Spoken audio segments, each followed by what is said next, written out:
Chapter 111 to 120।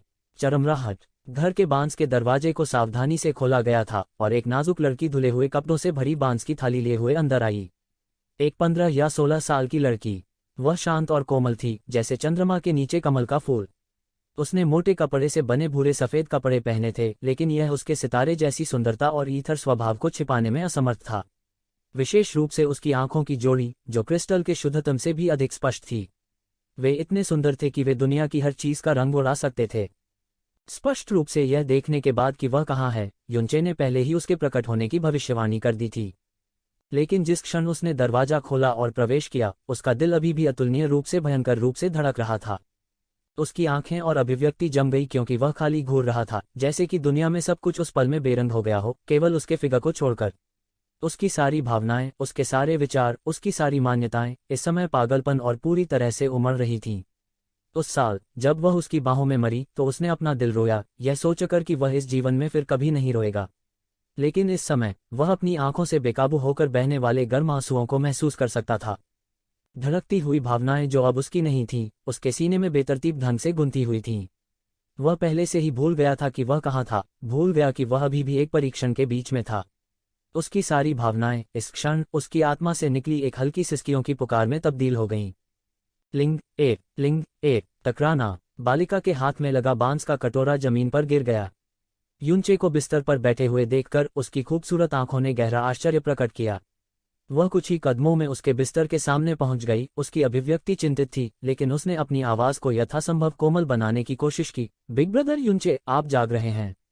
क्या आपका शरीर अभी भी दर्द करता है? क्या आपको लगता है कहीं असहज तो नहीं? लड़की का चेहरा पहले से ही बहुत करीब था और उसकी स्त्रैण आभा ने युनचे के दिल पर भारी प्रभाव डाला। उसकी आंखें खुशी, चिंता के साथ साथ गहरी छिपी कड़वाहट और लालसा से भरी थीं। यह ठीक वैसा ही था जैसा उसकी यादों में और उसके सपनों में अनगिनत बार था। हालांकि उसने कभी यह सोचने की हिम्मत नहीं की थी कि एक दिन वह इस खूबसूरत आंखों की जोड़ी को फिर से देख पाएगा। उसके होंठ कांपते रहे, पर वह एक शब्द भी न कह सका। उसकी चेतना इस क्षण पूरी तरह से ध्वस्त हो गई, केवल इस आकृति को छोड़कर जो उसकी आत्मा की गहराई में गहराई से अंकित थी, एक ऐसी आकृति जिसे वह मृत्यु में भी कभी नहीं भूल पाएगी। उसने लापरवाही से अपनी बाहें फैला दी, जो अभी भी पट्टियों में लिपटी हुई थीं, और लिंगेर के आश्चर्य के रोने के बीच उसने उसे कसकर गले लगा लिया। उसने उसे बहुत कसकर गले से लगा लिया, मानो उसे डर हो कि अगर वह थोड़ा भी ढीला हुआ तो वह उसे छोड़ देगी। बिग ब्रदर युनचे, लिंगेर का शरीर काफी देर तक जम गया। तभी वह मुड़ी और उसे गले से लगा लिया। उसका शरीर पूरी तरह से उसकी छाती से सटा हुआ था और वह धीरे से बुदबुदा रही थी। लिंग ए। युनचे जानता था कि वह इस समय कितना असहनीय था। उसका दिल पूरी तरह से गड़बड़ हो गया था। अपने ही रोने से वह स्पष्ट रूप से सुबकने की आवाज सुन सकता था और वह आंसू के उन दागों को महसूस कर सकता था जो लगातार उसके चेहरे पर फिसल रहे थे। यह एक ऐसा दृश्य था जो उस दर्दनाक नुकसान के बाद उसके सपनों में ही दिखाई देगा। उसका दिल इतना गर्म था कि उसने धड़कना लगभग बंद कर दिया था, जिससे उसे लग रहा था कि भले ही वह अभी मर जाए, फिर भी वह असीम रूप से संतुष्ट रहेगा। यदि वह कर सकता था तो वह फिर कभी जाने नहीं देना चाहता था, भले ही उसे एक बड़ी कीमत चुकानी पड़े। उन वर्षों के दौरान वह उसके अस्तित्व के अभ्यस्त थे, उसे अपना बंदरगाह मानते थे।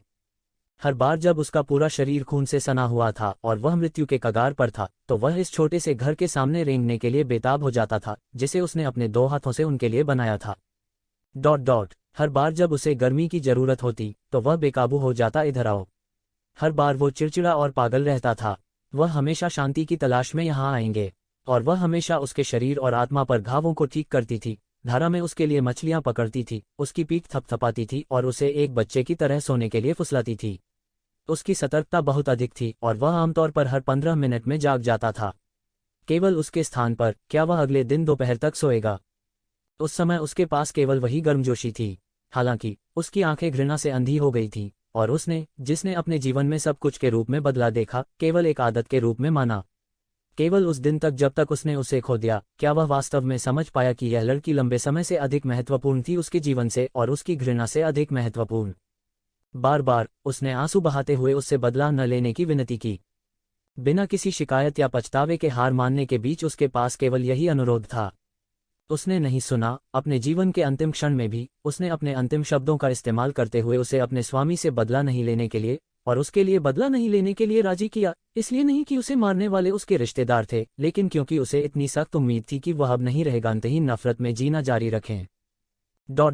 उसे खोने के बाद चाहे कितना भी कष्ट क्यों ना हो, कितना ही पछताना क्यों ना हो, वह कभी वापस नहीं आ सकता।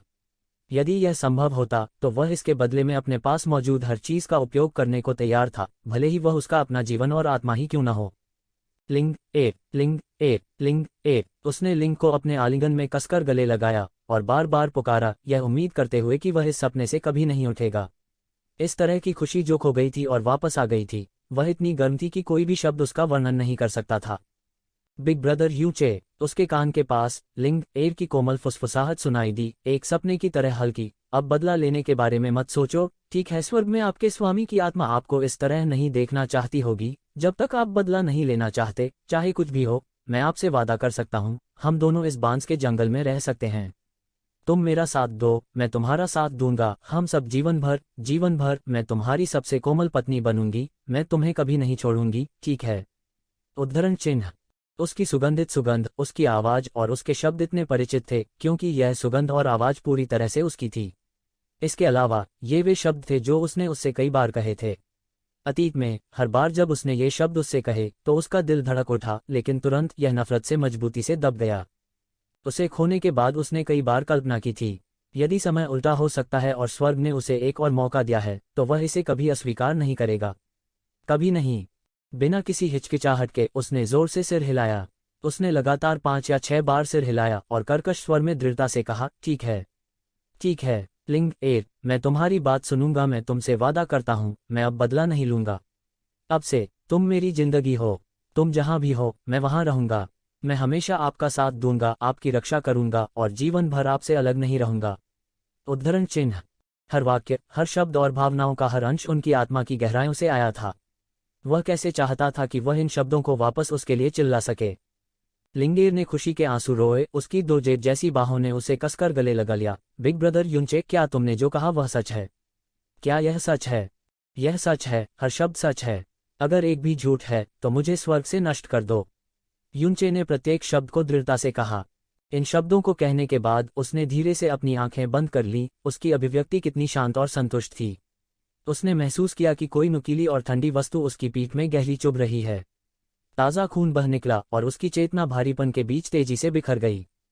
उसके सामने का दृश्य विकृत और छिन्न भिन्न हो गया और संसार अंधकार में लौट आया।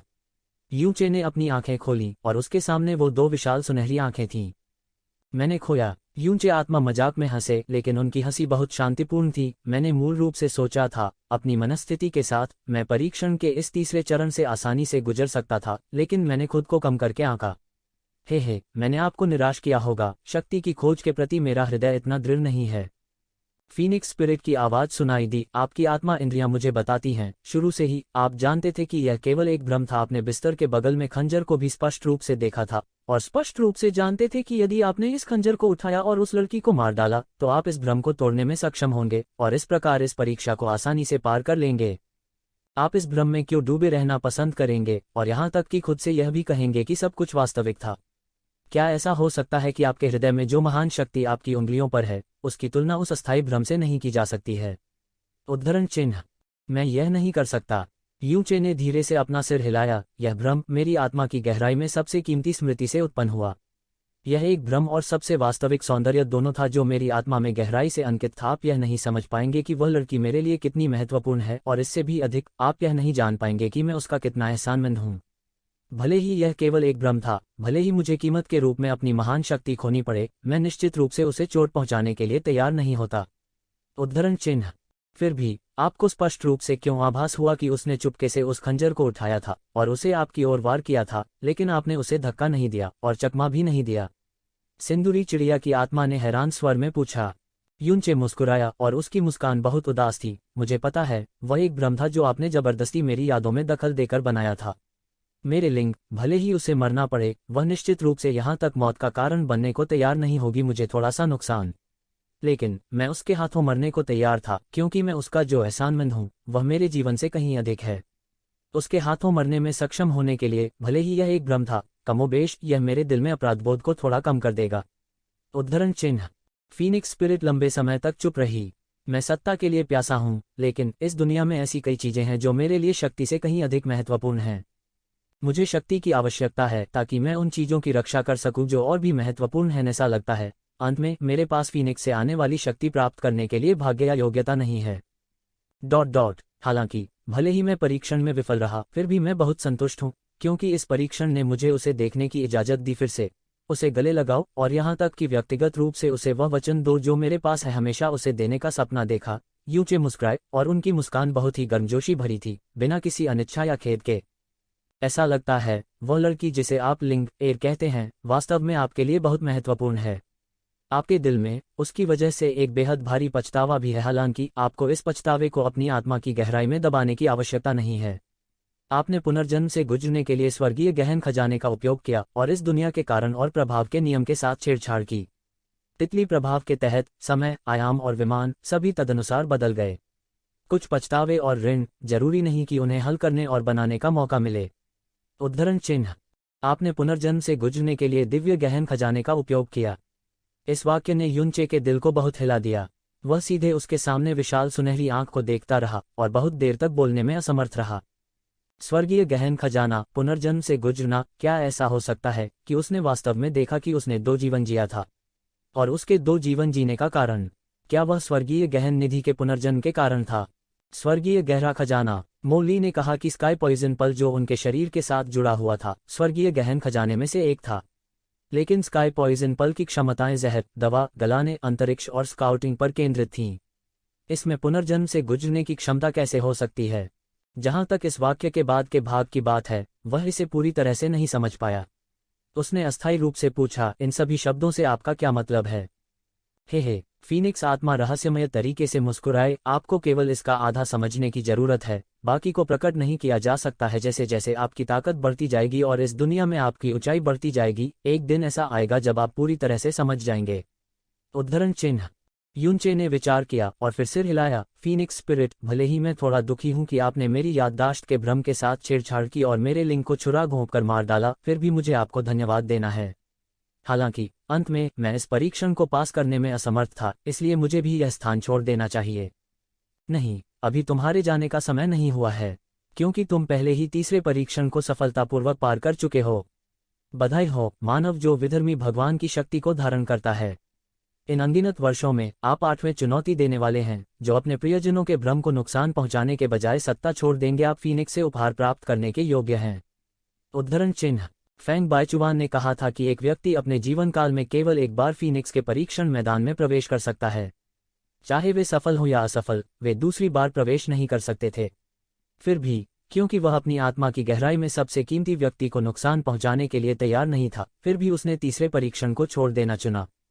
लेकिन यह वही था जो उसने सोचा था। फीनिक्स की आत्मा के शब्दों ने यूनचे को अपनी आंखें ऊपर उठाने पर मजबूर कर दिया, एक पल के लिए प्रतिक्रिया करने में असमर्थ। केवल वे लोग जिनके पास शक्ति के प्रति पर्याप्त खोज और दृढ़ता है, वे तीसरे परीक्षण को पारित कर सकते हैं। यह विपरीत दिशा में एक जानबूझकर संकेत है। फीनिक्स एक उदार और धर्मी जानवर है। इसके पीछे छोड़े गए परीक्षण आधार गहन आकाश महाद्वीप के लिए एक उपहार हैं। हालांकि फीनिक्स नहीं चाहता है कि उसकी शक्ति पापी और हृदयहीन मनुष्यों को विरासत में मिले। तीसरा परीक्षण लेने वाले की आत्मा की गहराई में सबसे सुंदर चीजों और यादों से निर्मित एक परीक्षण है। इसके अलावा मैं परीक्षण से पहले संकेत दूंगा कि कोई व्यक्ति सत्ता में बने रहने से परीक्षण पास कर सकता है। उद्धरण चिन्ह। यह सही है, वे भ्रम किसी की अपनी यादों से उत्पन्न होते हैं और अन्य शक्तियों द्वारा अनुकरण नहीं किए जाते हैं। वे बिल्कुल वास्तविक लोगों, चीजों और वस्तुओं के समान हैं, जैसे कि वे वास्तव में उनका सामना कर रहे हों। अगर कोई उस व्यक्ति को नुकसान पहुंचा सकता है जिसे वे सत्ता का पीछा करने के लिए सबसे ज्यादा प्यार करते हैं, भले ही वह सत्ता के प्रति एक प्रकार की दृढ़ता है, भले ही वह एक दुष्ट व्यक्ति न हो, फिर भी उसके पास सौहार्द का अभाव है जो सभी जीवित लोगों के लिए सबसे महत्वपूर्ण है। प्राणियों, ऐसे व्यक्ति के लिए महान शक्ति प्राप्त करना, यह उनकी स्वयं की शक्ति के लिए अधिक है, न कि सुरक्षा के लिए। यह फीनिक्स के इस परीक्षण मैदान को छोड़ने के मूल इरादे के खिलाफ जाता है। उद्धरण चिन्ह। तीसरे परीक्षण को पारित करने वाले 7 लोगों में से कुछ ने अपनी पत्नियों, स्वामी, दाताओं, माता पिता और यहां तक अपने बच्चों का भी सामना किया। वे आपके जैसे थे, भले ही वे जानते थे कि यह एक भ्रम है, वे कुछ भी नहीं कर सके उन्हें। हालांकि जब उन्होंने हमला किया, हालांकि वे पलटवार नहीं कर सके, तब भी वे ब्लॉक कर सकते थे। लेकिन आप उसके द्वारा छुरा घोंपा जाने के लिए तैयार थे, बस उसे कुछ और क्षणों के लिए गले लगाने में सक्षम होने के लिए। इन अनगिनत वर्षों में आप तीसरे परीक्षण को पास करने वाले सबसे पूर्ण व्यक्ति हैं। उद्धरण चिन्ह। अचानक हुए इस बदलाव ने निस्संदेह युनचे को बहुत खुश किया था। यह एक भाग्यशाली हित नहीं कहा जा सकता है, लेकिन एक विकल्प वह निश्चित रूप से कोई फर्क नहीं पड़ता कि वह किस तरह की स्थिति का सामना कर रहा था। क्योंकि भले ही उसे पूरी दुनिया को नीचा दिखाना पड़े, लेकिन वह उस लड़की को कभी निराश नहीं होने देगा। फिर क्या मैं अब फीनिक्स की शक्ति प्राप्त कर सकता हूँ? युनचे ने उम्मीद से कहा। निस्संदेह तुमसे हो सकता है। आपको फीनिक्स से 3 उपहार प्राप्त होंगे: phoenix blood, divine phoenix palette और फीनिक्स के विश्वओड अपूर्ण मात्रा को समझने का अवसर। उद्धरण चिन्ह। अब मैं तुम्हें फीनिक्स के रक्तदान देता हूँ।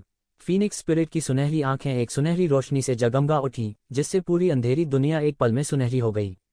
अचानक शून्य से प्रकाश की एक सुनहरी किरण निकली और ठीक से युनचे की भौहों के बीच आ गई।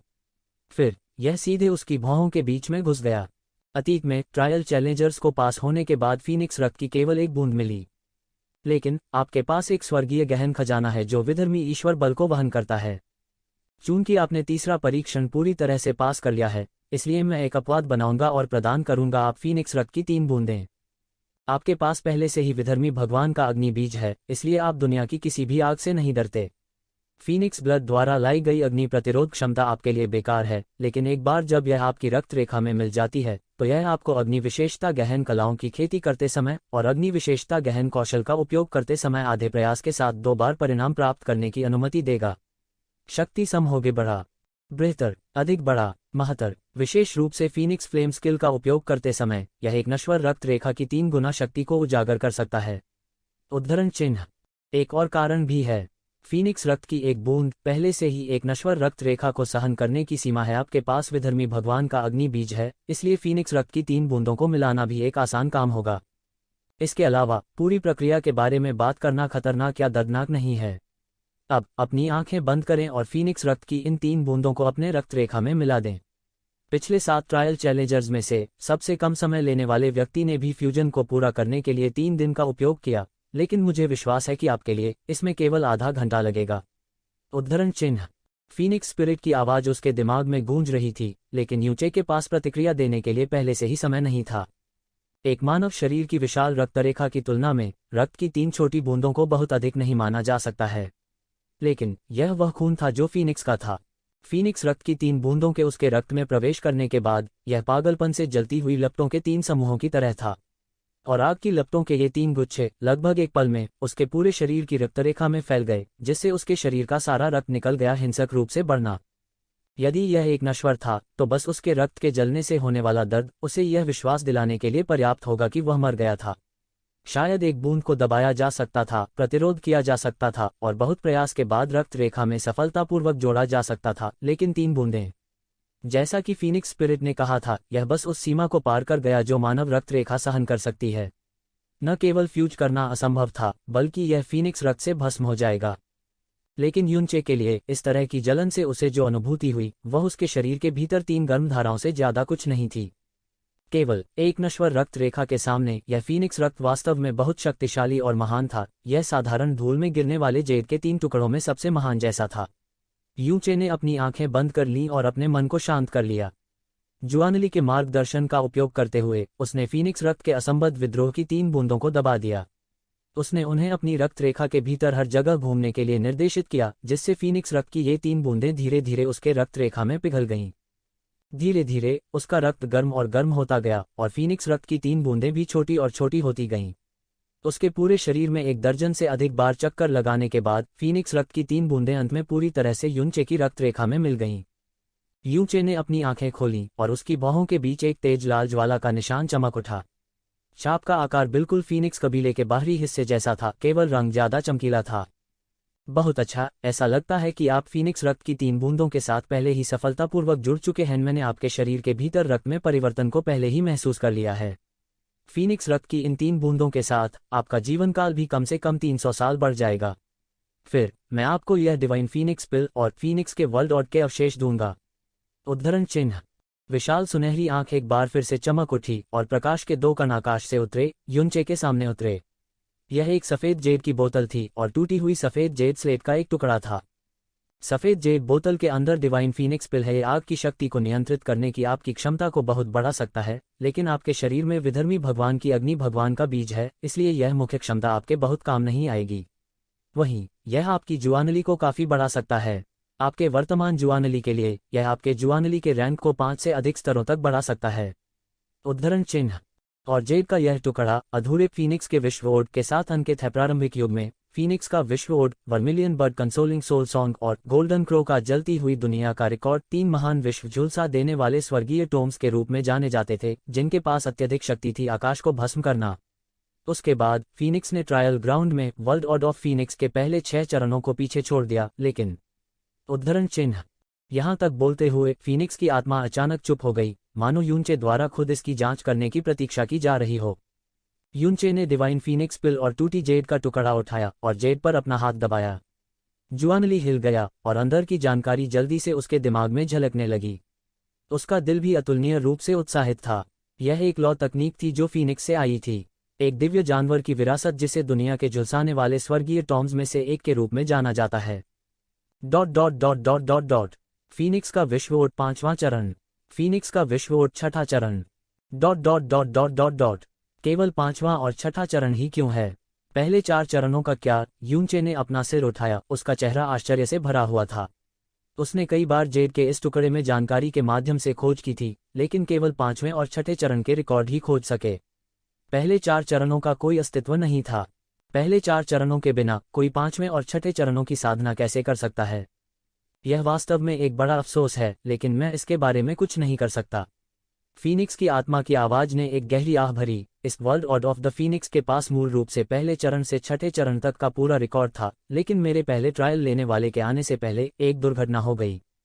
इसके बाद फीनिक्स ने इस महाद्वीप पर 2 परीक्षण मैदानों को पीछे छोड़ दिया, एक यहाँ था और दूसरा दूर और विशाल फीनिक्स साम्राज्य में था। फीनिक्स साम्राज्य के परीक्षण के मैदान दूसरों के द्वारा जल्दी से खोजे गए थे और उसके कारण फीनिक्स गॉड स्कूल का जन्म हुआ। Trial ground Phoenix God school का अनन्य वर्जित क्षेत्र भी बन गया। बाद में फीनिक्स गॉड स्कूल उस साम्राज्य का पहला संप्रदाय बन गया और साम्राज्य ने अपना नाम बदलकर फीनिक्स साम्राज्य कर लिया। यहाँ तक साम्राज्य की राजधानी भी फीनिक्स गॉड स्कूल के पास बनाई गई थी। तब से वह क्षेत्र जहाँ परीक्षण के मैदान स्थित थे, फीनिक्स साम्राज्य में सबसे समृद्ध क्षेत्र बन गया। मानवता का लोभ, छल, कुकर्म, युद्ध लंबे समय तक अस्तित्व में रहा और उस क्षेत्र की आभा को और भी मलिन कर दिया। वहां से इसने फीनिक्स की आत्मा को परीक्षण के मैदान में संक्रमित कर दिया, जिससे यह एक ऐसी इच्छा विकसित करने लगा जो इसे नहीं होनी चाहिए, जब तक कि इसने फीनिक्स की इच्छा को धोखा नहीं दिया। उद्धरण चिन्ह। यूचे। फीनिक्स की आत्मा के एक अलग शरीर के रूप में मैं उस समय इसके अस्तित्व के बारे में जानता था और यह मेरे अस्तित्व के बारे में भी जानता था। इसके बाद एक इच्छाशक्ति विकसित हुई जो इसे नहीं होनी चाहिए थी। इसने वास्तव में मुझे और इस परीक्षण के मैदान को नष्ट करने के विचार को जन्म दिया, जो इस महाद्वीप का एकमात्र अधिकार बनना चाहता था। इस प्रकार इसने अपनी शक्ति को एक साधारण फायरबर्ड में स्थानांतरित कर दिया, यहाँ आया, मेरे साथ एक भयंकर युद्ध लड़ा और जेड पत्थर को पूरी तरह से नष्ट कर दिया जिसने फीनिक्स के विश्व ओड को दर्ज किया। उद्धरण चिन्ह। और भयंकर युद्ध के दौरान मैंने फीनिक्स के विश्व ओड के एक हिस्से को भी नष्ट कर दिया, इसे फीनिक्स के विश्व ओड के केवल पहले से 4थे चरण के साथ छोड़ दिया। उसके बाद मेरा कोई मुकाबला नहीं था यह और केवल दिखावा कर सकता था कि मैं आग की लपटों में घुल रहा था। भी वह वापस लौटा। लेकिन उसे नहीं पता था कि उसके वर्ल्ड ऑर्ड ऑफ फीनिक्स का 5वां से 6ठा चरण मेरे द्वारा नष्ट नहीं किया गया था, बल्कि मेरे द्वारा काट दिया गया था, जो कि वह टुकड़ा है जिसे आप सही पकड़े हुए हैं अब। उसके बाद मैंने अपनी आत्मा और उसके बीच के संबंध को पूरी तरह से काट दिया, जिससे यह मेरे अस्तित्व को महसूस करने में असमर्थ हो गया, यह सोचकर कि मैं पहले ही मर चुका था। इस प्रकार मैं फीनिक्स की इच्छा को विरासत में लेना जारी रखता हूँ, इस परीक्षण मैदान की रखवाली करता हूँ, सभी परीक्षण लेने वालों का अभिवादन और निगरानी करता हूँ। उद्धरण चिन्ह। यूचे का मुंह थोड़ा खुला, जैसे वह कोई काल्पनिक कहानी सुन रहा हो। यानी इस world ode of the phoenix के पहले से 4थे चरण डिवाइन फीनिक्स कॉन्टिनेंट के ट्रायल ग्राउंड में है और यहाँ केवल 5वें से 6ठे चरण हैं। यूचे केवल वह शक्ति प्राप्त करना चाहता था जो फीनिक्स के परीक्षण से आई थी। उसे उम्मीद नहीं थी कि वह वास्तव में ऐसा रहस्य सुनेगा। शक्तिशाली फीनिक्स गॉड स्कूल जो फीनिक्स साम्राज्य पर हावी था, इतना शक्तिशाली होने का कारण यह था कि उनके पास फीनिक्स का खून और फीनिक्स की शक्ति थी। लेकिन कोई नहीं जानता था कि इसके पीछे भी कुछ ऐसा राज है। नहीं, फीनिक्स के विश्व ओड के पहले से 4थे चरण डिवाइन फीनिक्स कॉन्टिनेंट के ट्रायल ग्राउंड में नहीं है, बल्कि फीनिक्स गॉड स्कूल के हाथों में है। वे फीनिक्स गॉड स्कूल को फीनिक्स की भावना से दिए गए थे और फीनिक्स गॉड स्कूल की सेक्ट ट्रेजर्ड बाइबल बन गए, जिससे फीनिक्स गॉड स्कूल को प्रोफाउंड स्काई कॉन्टिनेंट पर हावी होने में मदद मिली।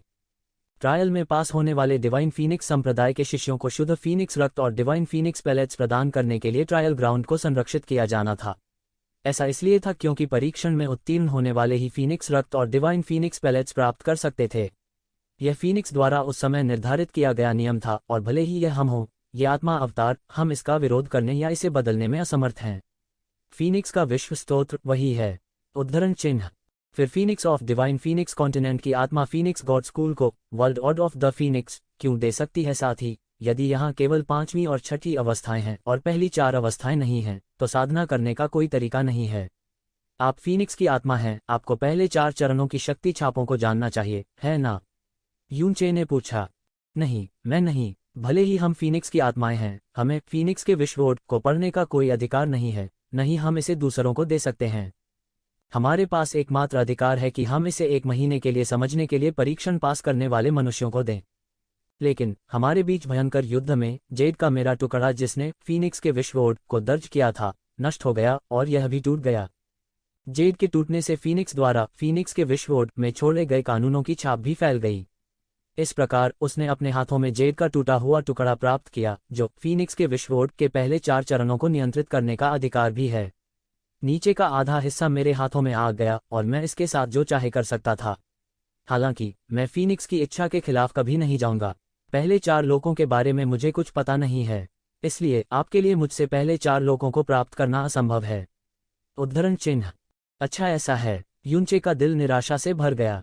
जेड स्टोन, जिसने फीनिक्स के विश्वोड को रिकॉर्ड किया था, टूट गया था, लेकिन फीनिक्स गॉड स्कूल ने कम से कम पहले 4 स्थानों को प्राप्त किया था।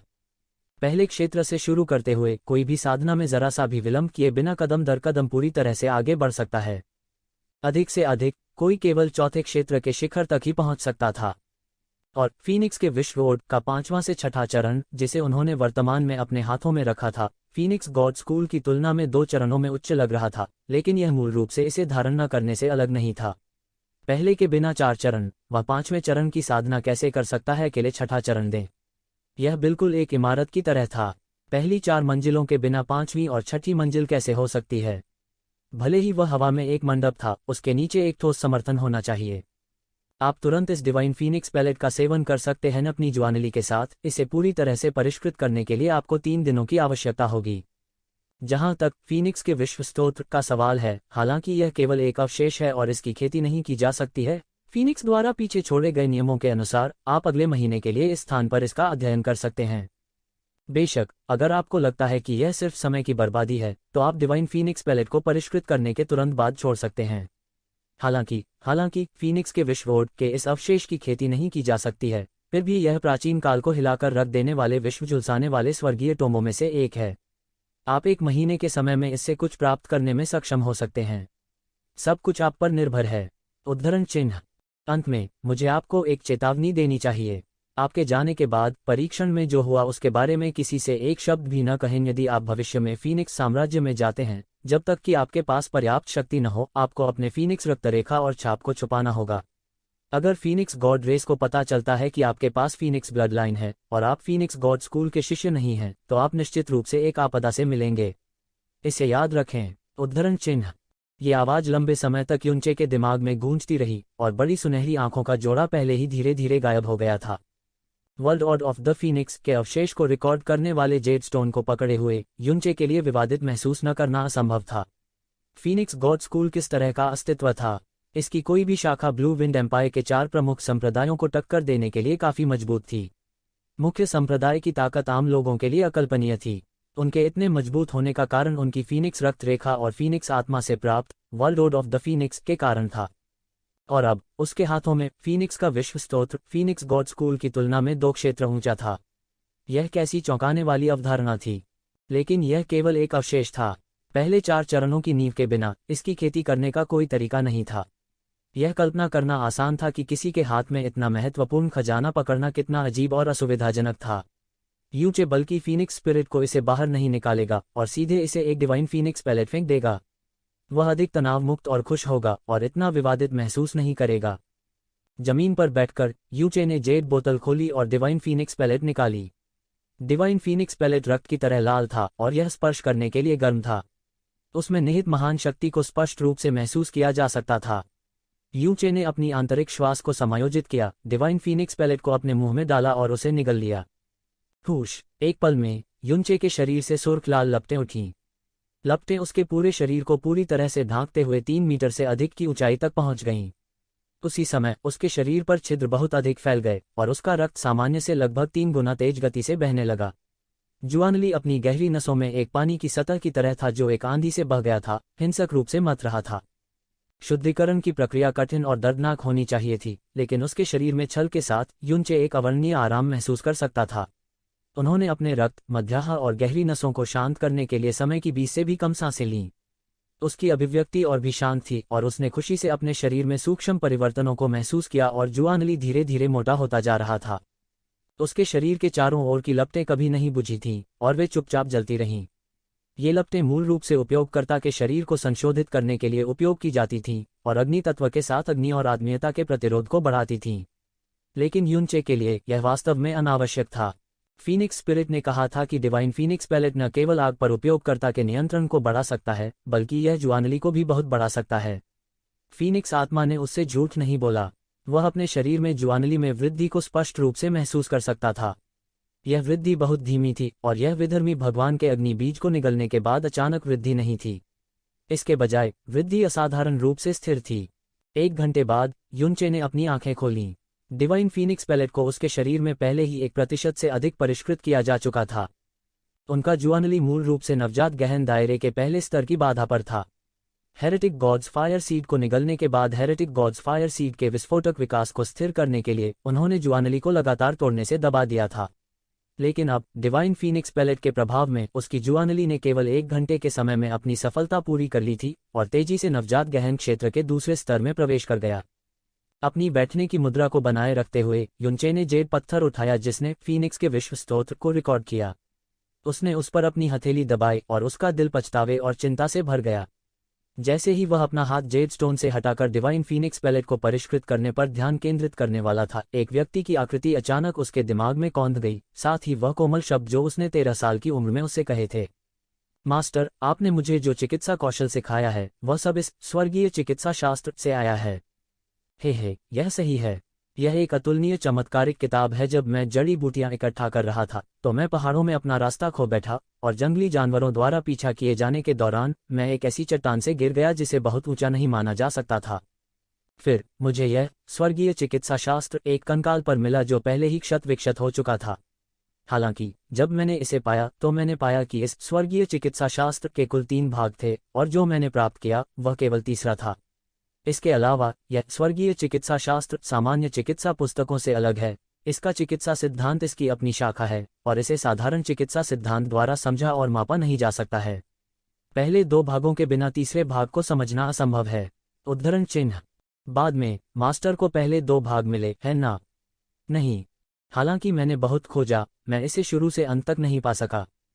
लेकिन मास्टर आश्वस्त नहीं थे, इसलिए मैंने खोजना छोड़ दिया और जबरदस्ती स्वर्गीय चिकित्सा शास्त्र के तीसरे भाग का अध्ययन किया। मैंने इसे अपने पूरे जीवन में जो कुछ पढ़ा, सीखा और समझा था उसके साथ जोड़ दिया और इसे अपने अद्वितीय चिकित्सा सिद्धांत के साथ थोड़ा थोड़ा करके भर दिया। 10 साल के समय का उपयोग करते हुए मैंने पहले 2 भागों को जबरदस्ती लिखा। हालांकि जिन 2 भागों को मास्टर ने खुद लिखा था वे स्पष्ट रूप से पहले 2 भाग नहीं हो सकते थे, लेकिन जो मैंने समझा और खुद लिखा वह केवल अन्य लोगों की पुस्तकों का अध्ययन करने की तुलना में मुझे और मिल सकता है। उद्धरण चिन्ह। वाह मास्टर, आप वास्तव में बहुत अद्भुत हैं। उद्धरण चिन्ह। हा, मास्टर जी बस जिद्दी हैं और कभी हार नहीं मानते। मैंने सोचा कि अगर दूसरे इसे समझ सकते हैं तो मैं इसे क्यों नहीं समझ सकता।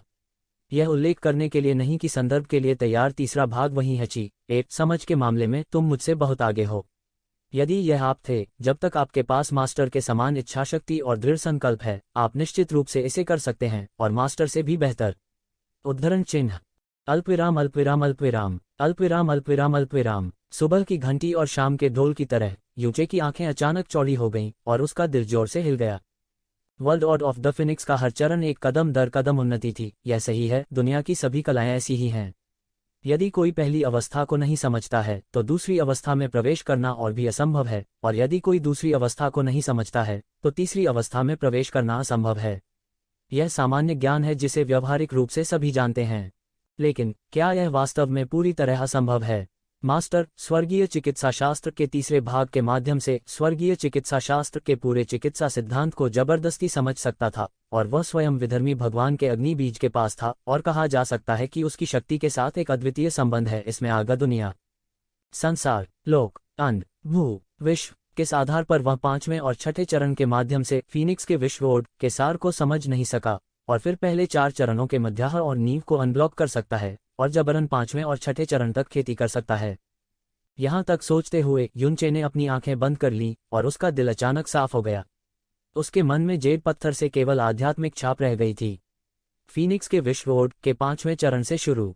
5वां चरण, फीनिक्स की ज्वाला शक्ति में वृद्धि के अलावा इसमें एक फीनिक्स लॉ कौशल भी शामिल है, फीनिक्स विंग का एम्पायरियन डांस। यह अध्यायकार पर लिखा था, मेरे पास इसे ठीक करने का समय नहीं था। बहुत सारी गलतियां होनी चाहिए। आप क्या कर रहे हैं? मोली को अचानक महसूस हुआ कि युनचे के शरीर में जुआनली असामान्य तरीके से बह रही थी। वह तुरंत सतर्क हो गई और धीमी आवाज में बोली, आप जबरदस्ती फीनिक्स के विश्वोड के 5वें और छठे चरण को समझना चाहते हैं? क्या तुम पागल हो? यह मेरे सामने जीवन में एक बार आने वाला अवसर है। अगर मैं कोशिश नहीं करूंगा तो मैं कभी संतुष्ट नहीं हो पाऊंगा। युनचे ने आंखें बंद करके कहा। उनके विचार पूरी तरह से जेड में आत्मा की छाप में डूबे हुए थे। यह फीनिक्स का विश्वोड आत्मा छाप के साथ दर्ज किया गया था और केवल आत्मा बल के साथ पढ़ा जा सकता था। यदि वह इसे सफलतापूर्वक समझ पाता तो यह वास्तव में उसकी आत्मा में दर्ज हो जाता, और अगर वह इसे सफलतापूर्वक समझ नहीं पाया तो इस जगह को छोड़ने के बाद वह शब्दों, छवियों और जुआनली के बहने के तरीके को याद नहीं रख पाएगा। इसलिए युनचे के पास इस अवशेष पुस्तक को समझने के लिए केवल 1 महीने का समय था। यदि वह इसे कंठस्थ करना चाहता है तो पहले 4 चरणों को खोजने के बाद इसे समझना असंभव होगा। पहले 4 चरणों के बिना आप 5वें और छठे चरणों को कैसे समझेंगे? आपकी जड़ें भी नहीं हैं, फिर भी आप सीधे फल प्राप्त करना चाहते हैं। यदि आप जबरदस्ती रास्ते के खिलाफ जाते हैं तो सबसे अधिक संभावना यह है कि आपकी गहरी नसें विकृत हो जाएंगी, आपकी शिराएं अस्त व्यस्त हो जाएंगी, और यहां तक आपके पूरी तरह से खुले गहरे प्रवेश द्वार एक के बाद एक बंद हो सकते हैं। उद्धरण चिन्ह, पहले से चौथे चरण तक नींव के बिना फिर मैं अपनी नींव बनाऊंगा। युनचे ने अतुलनीय शांति से कहा, अपनी खुद की नींव बनाएं। क्या आप जानते हैं कि प्राचीन फीनिक्स कबीले ने इस world road of the Phoenix को बनाने में कितने हजारों साल का इस्तेमाल किया था? फीनिक्स के विश्वरोड के बाहर आने के बाद यह कितनी बार बदला और विकसित हुआ है? आपके पास अधिकतम 1 महीना है, फिर भी आप अपनी खुद की नींव बनाना चाहते हैं और सीधे 5वें और छठे चरण को समझना चाहते हैं।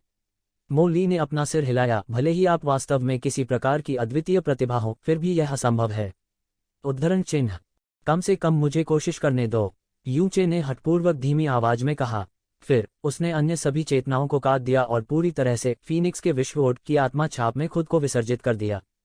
इस समय उन्होंने ध्यान नहीं दिया और मोली ने भी ध्यान नहीं दिया कि उनके कपड़ों के नीचे वो लटकन जो उन्होंने युवावस्था से पहनी थी, अचानक राक्षसी प्रकाश का एक निशान चमका और फिर गायब हो गया।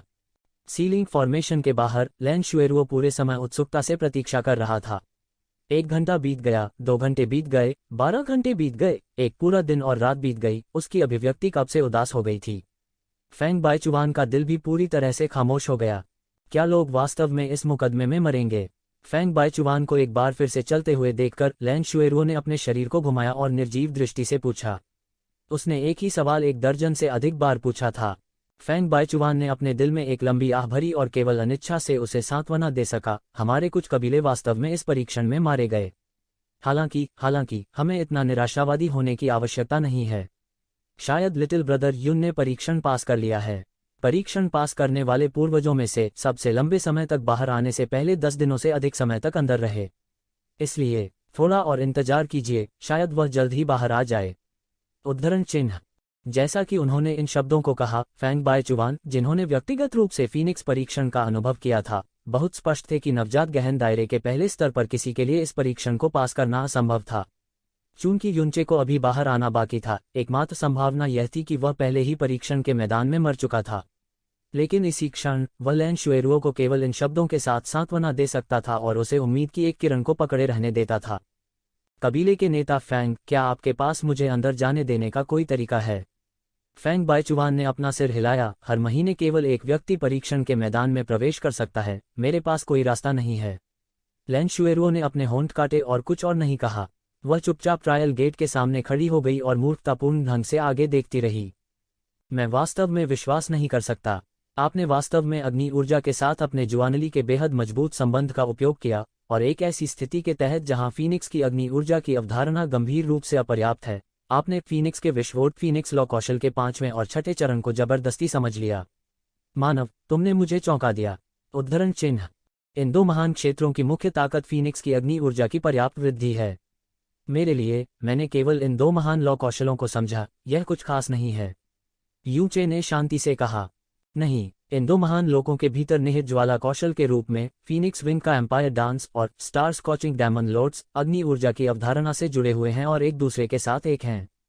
मेरा मानना कि भले ही फीनिक्स जीवित था, फिर भी वह चौंक जाएगा कि आप अवधारणा को समझे बिना इन दो महान लॉ कौशलों को पूरी तरह से समझ सकते हैं। यह निस्संदेह इस तथ्य से संबंधित है कि आपके पास विधर्मी भगवान का अग्नि बीज है और आग के साथ एक अत्यंत उच्च संबंध है, लेकिन भले ही विधर्मी भगवान जीवित थे, एक छोटे से महीने में इसे हासिल करना असंभव होगा। आपकी चौंकाने वाली समझ दुनिया में सर्वश्रेष्ठ होने के लिए काफी है। उद्धरण चिन्ह। यह फीनिक्स की आत्मा का यूचे का मूल्यांकन था। एक दिव्य जानवर की आत्मा के रूप में जिसने नश्वर दुनिया को पार कर लिया था, उसने कभी नहीं सोचा था कि एक दिन ऐसा होगा जहां वह मानव का ऐसा मूल्यांकन करेगी।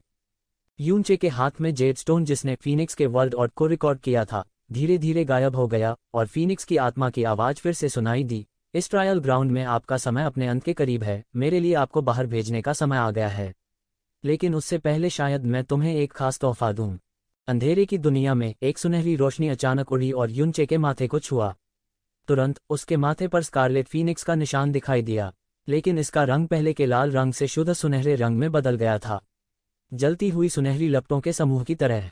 यह है। अपने माथे पर फीनिक्स के निशान के रंग में बदलाव को महसूस करते हुए यूचे ने अवचेतन रूप से अपने माथे को छुआ और असमंजस में पूछा, यह एक विशेष शक्ति है जिसका मैं अपने जीवन में केवल एक बार उपयोग कर सकता हूं, लेकिन मुझे नहीं लगता कि कोई दिन होगा जहां मैं इसका उपयोग कर सकूं और आप, जो विधर्मी ईश्वर की शक्ति को धारण करते हैं, भविष्य में असाधारण होने के लिए नियत हैं।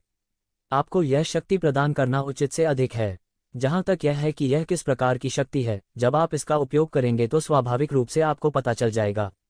उद्धरण चिन्ह। चलो अब मैं तुम्हें बाहर भेजता हूं। आपके मित्र, साथ ही मेरे द्वारा शापित फीनिक्स कबीले, एक बड़े संकट का सामना कर रहे हैं। अब केवल आप ही उन्हें बचा सकते हैं। जाओ। उद्धरण चिन्ह। जैसे ही फीनिक्स स्पिरिट की आवाज गिरी, विशाल सुनहरी आंखों का वह जोड़ा अंधेरे में गायब हो गया और यूचे के सामने का स्थान तुरंत विकृत हो गया। सील का गठन अस्थायी रूप से खोला गया था और लैंजेरुओ अपनी सबसे तेज गति से बाहर निकली। एक ही नज़र से उसने बाहर के हालात को साफ साफ देख लिया था। उसने अपनी जेड तलवार लहराई और बिल्कुल सामने खड़े काले दानव भाड़े के सैनिकों पर निशाना साधा। उसी समय उसके पीछे की मुहर तुरंत पुनः सक्रिय हो गई।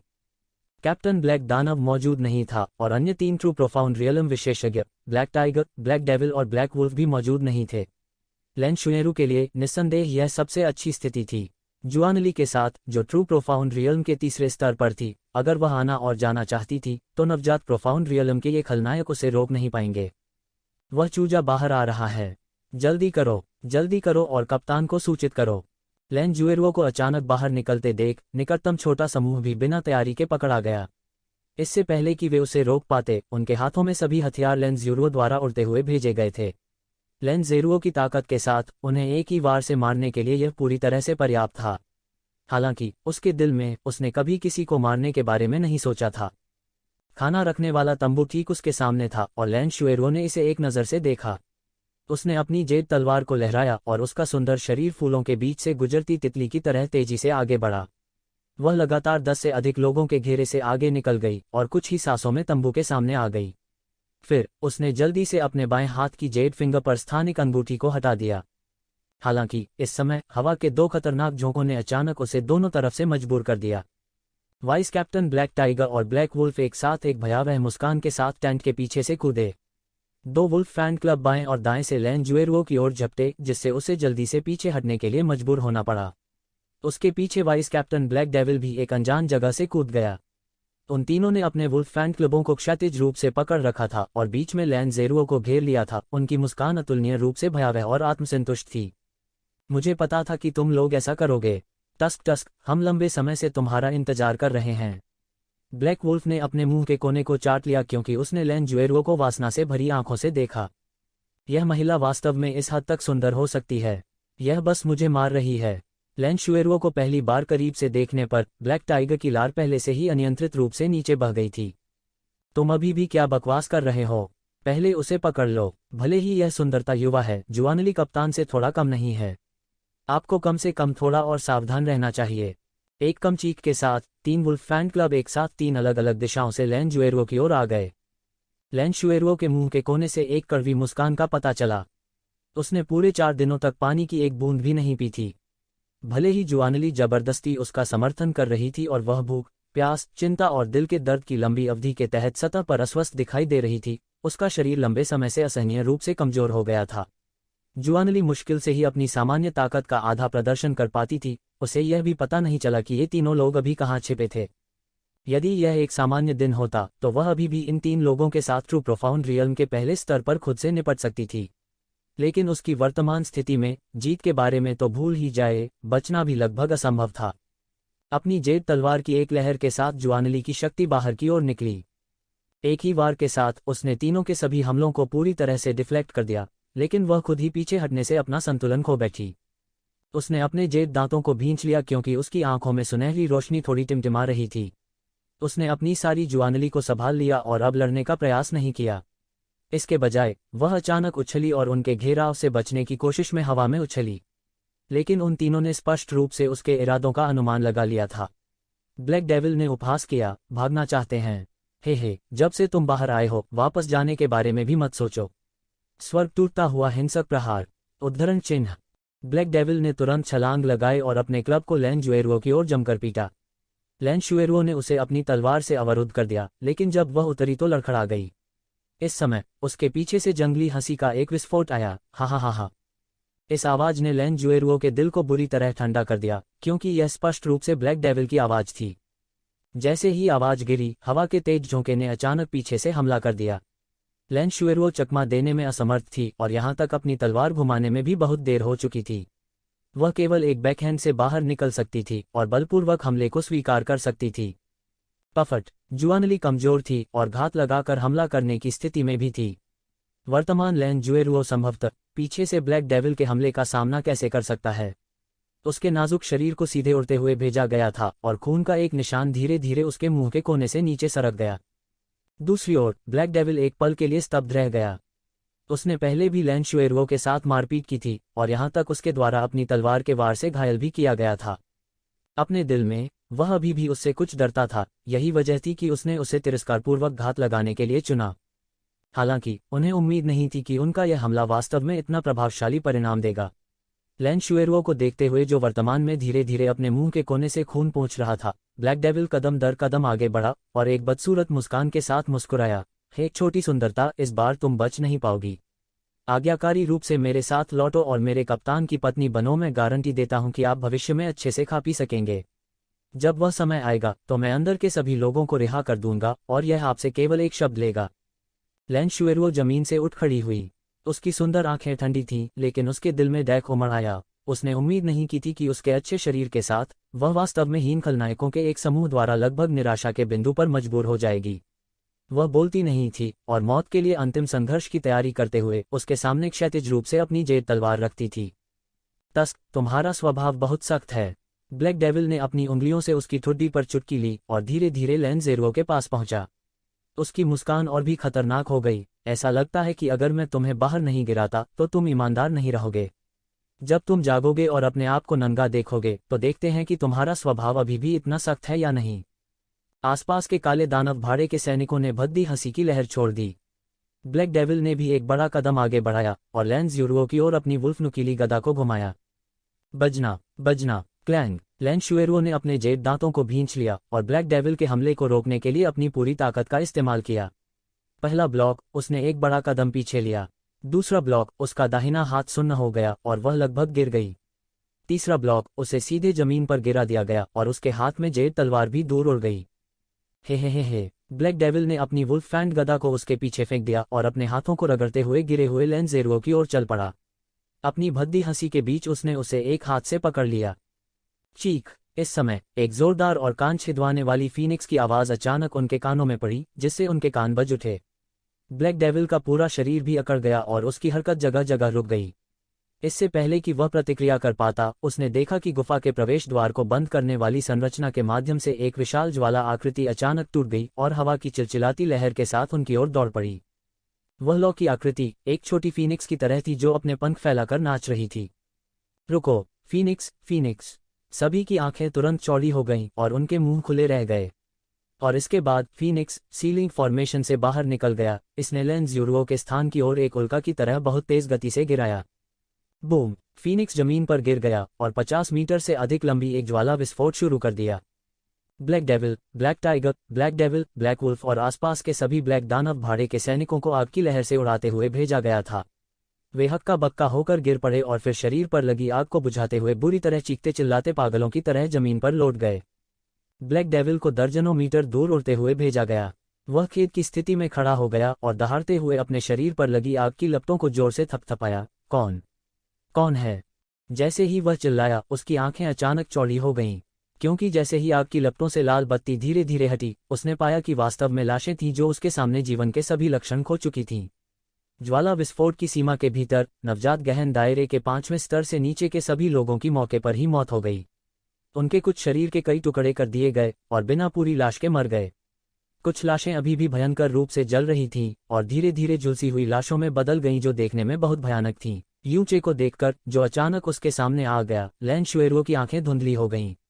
अंत में यह विश्वास करने से पहले कि यह सब एक भ्रम या सपना नहीं था, वह थोड़ी देर के लिए यूचे को एकटक देखती रही। उसके मुंह का कोना एक बहुत ही गर्म चाप में जुड़ा हुआ था। उसकी आंखों में आश्चर्य, खुशी, आराम और यहाँ तक कि कोमलता के निशान भी थे जो उसने खुद नहीं देखे थे। जूनियर ब्रदर ह्यूम, तुम अभी भी जिंदा हो। बहुत अच्छा है। ... उद्धरण चिन्ह। वह हल्के से मुस्कुराए। यह पहली बार था जब किसी पुरुष ने उसकी कमर को कसकर गले लगाया था, लेकिन उसके दिल में उसे जरा सा भी अस्वीकृति महसूस नहीं हुई। इसके बजाय उसके पूरे शरीर की तनी हुई नसें पूरी तरह से शिथिल हो गईं।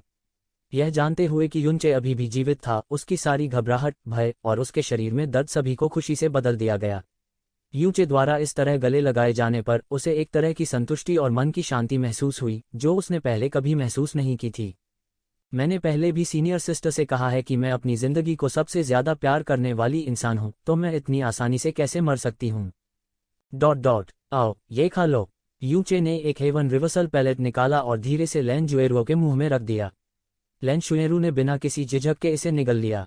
इसके तुरंत बाद उसके चेहरे ने एक गहरी विस्मय प्रकट किया, क्योंकि जिस क्षण गोली उसके मुंह में गई, उसने महसूस किया कि उसके पूरे शरीर में तेजी से एक गर्म धारा फैल गई।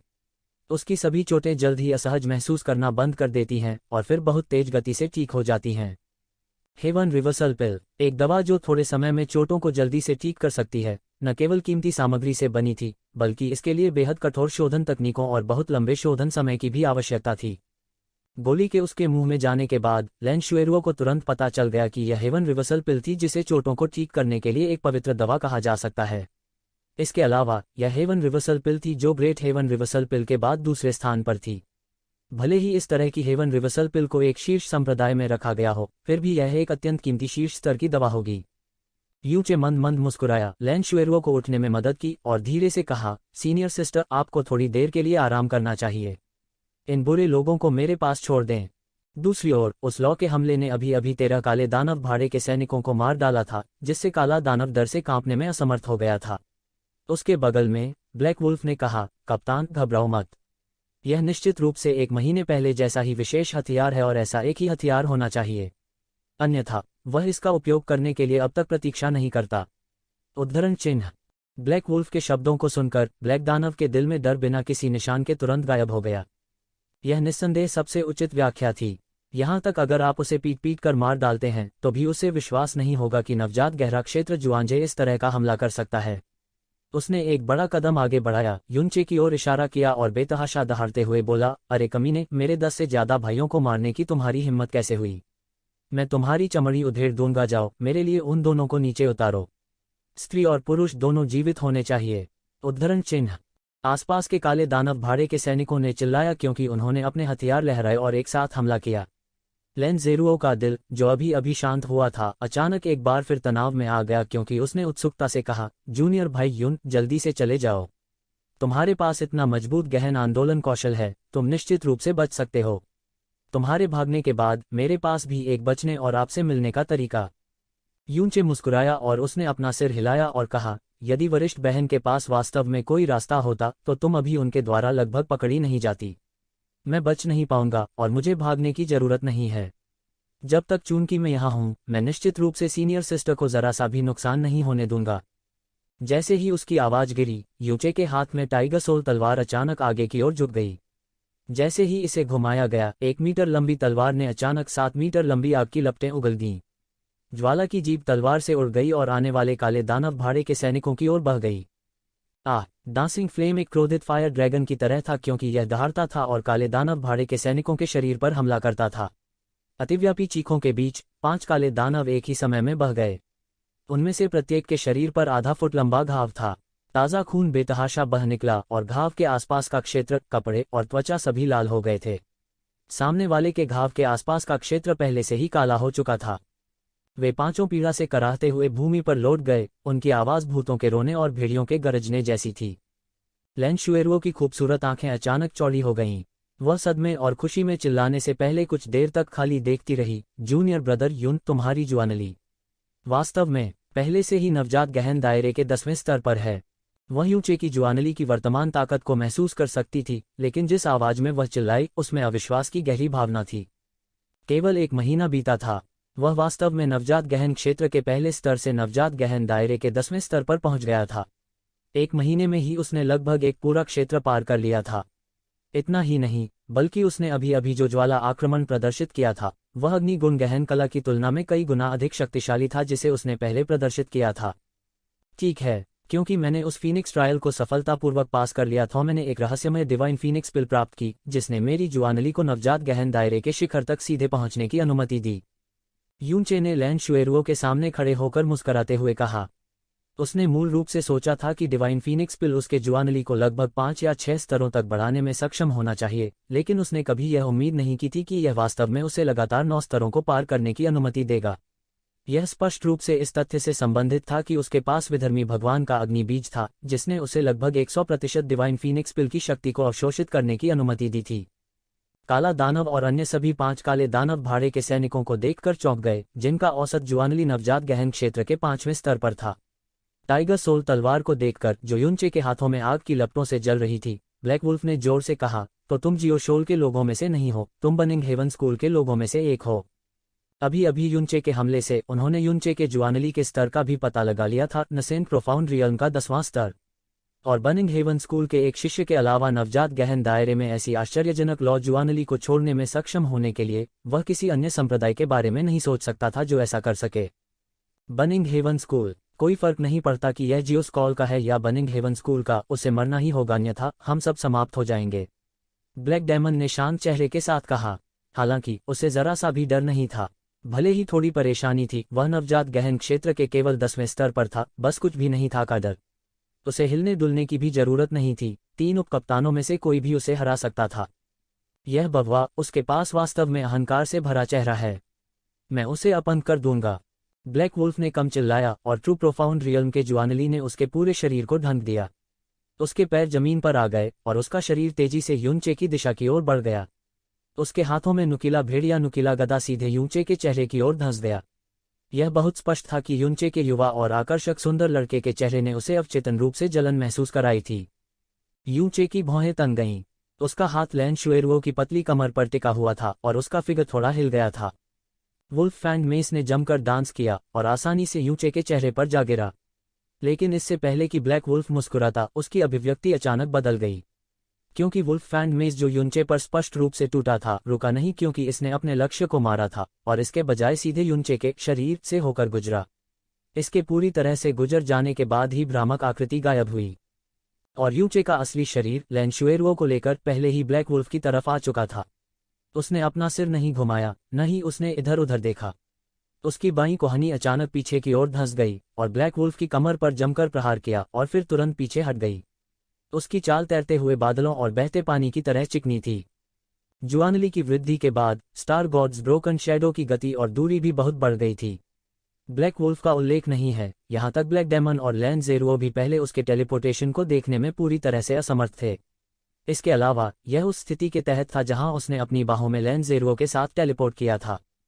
ब्लैक वुल्फ, जिसे यूनचे की तरफ से भारी झटका लगा था, वह खेदजनक स्थिति में जमीन पर गिर गया और उसके 4 अंग फड़कने लगे।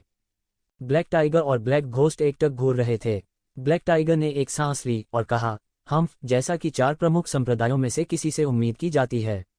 यह गहन आंदोलन कौशल वास्तव में अविश्वसनीय है। तो क्या हुआ? ब्लैक घोस्ट ने तिरस्कार से अपने होठों को मोड़ लिया। कोई बात नहीं, वह अभी भी नवजात गहन दायरे के 10वें स्तर पर है। हालांकि ब्लैक वुल्फ को एक छोटा नुकसान हुआ, उसे नीचे ले जाने के लिए यह केवल 34 चालों की बात है। अरे ब्लैक वुल्फ, तुम अभी भी वहां क्यों पड़े हो? क्या तुम अपना बद दिखा रहे हो? तुम क्यों नहीं उठ रहे हो और इस बववा को मौत के घाट उतार दो? ब्लैक वुल्फ, काला भेड़िया, उद्धरण चिन्ह। ब्लैक घोस्ट लगातार कई बार चिल्लाया, लेकिन ब्लैक वुल्फ अभी भी बिना किसी प्रतिक्रिया के वहीं पड़ा था और 1 इंच भी नहीं हिला। चिल्लाने की जरूरत नहीं है। यूनचे के मुंह का कोना पीछे हट गया और वह धीरे से हंसा। वह इस जीवनकाल में तुम लोगों को फिर कभी जवाब नहीं देगा। क्या? ब्लैक टाइगर और ब्लैक घोस्ट के चेहरे डूब गए। वे उसी समय आगे बढ़े और ब्लैक वुल्फ को लात मारी। तुरंत ही उनके हाव भाव एक ही समय में बहुत बदल गए। ब्लैक वुल्फ का पूरा चेहरा राख हो गया था और उसके मुंह के किनारे सफेद झाग के साथ मिश्रित ताज़ा खून की एक परत चिपकी हुई थी। उसकी आंखें पूरी तरह से खुली हुई थीं और उसकी आंखें बाहर की ओर उभरी हुई थीं। हालांकि वे पूरी तरह से ध्यान और भावना से रहित थे और केवल मृत राख का क्षेत्र थे। मृत, वह दरअसल मृत। असंभव, असंभव, वह ऐसे ही कैसे मर सकता है? उसने इस बववा से केवल एक ही झटका लिया, ऐसा हो ही नहीं सकता। ब्लैक वुल्फ की दयनीय स्थिति को देखते हुए ब्लैक डायमंड डर से पीला पड़ गया। उसने बस अपनी आंखों पर विश्वास करने की हिम्मत नहीं की।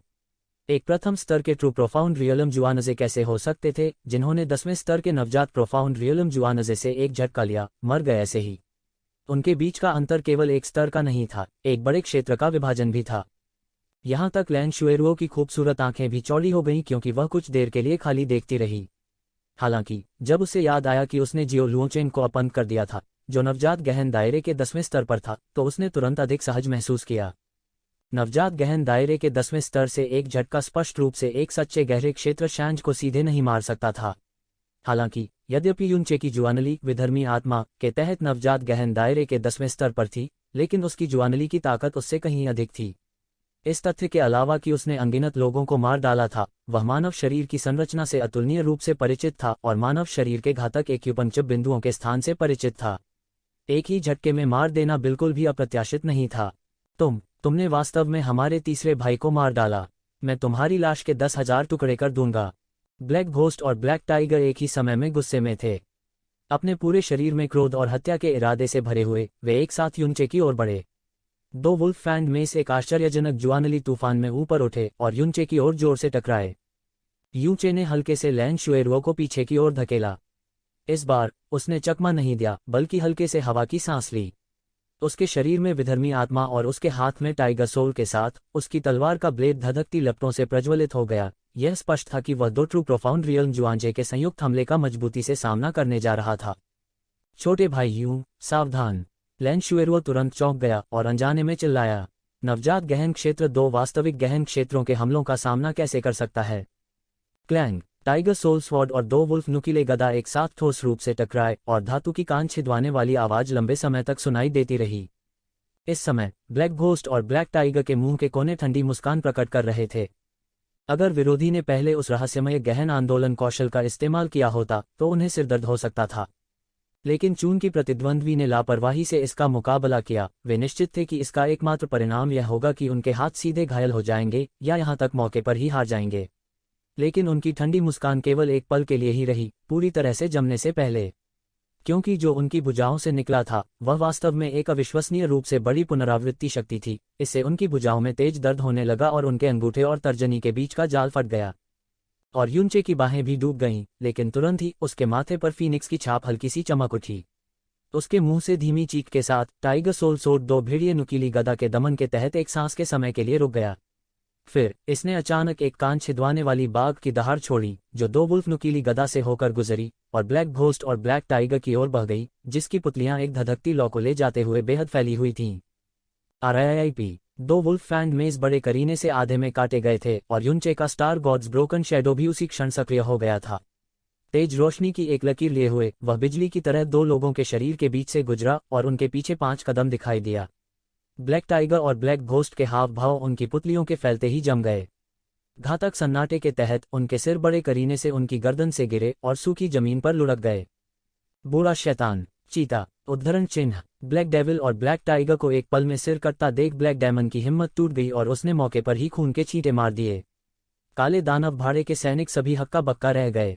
वे विश्वास नहीं कर सकते थे कि ट्रू प्रोफाउंड दायरे के 3 शक्तिशाली उपकप्तान एक 16 वर्षीय युवक के हाथों पलक झपकते ही मर गए थे। हे, इतना दुखी मत हो, आप जल्द ही मिलेंगे। यूचे ने मुड़कर काले दानव को एक ठंडी मुस्कान के साथ देखा।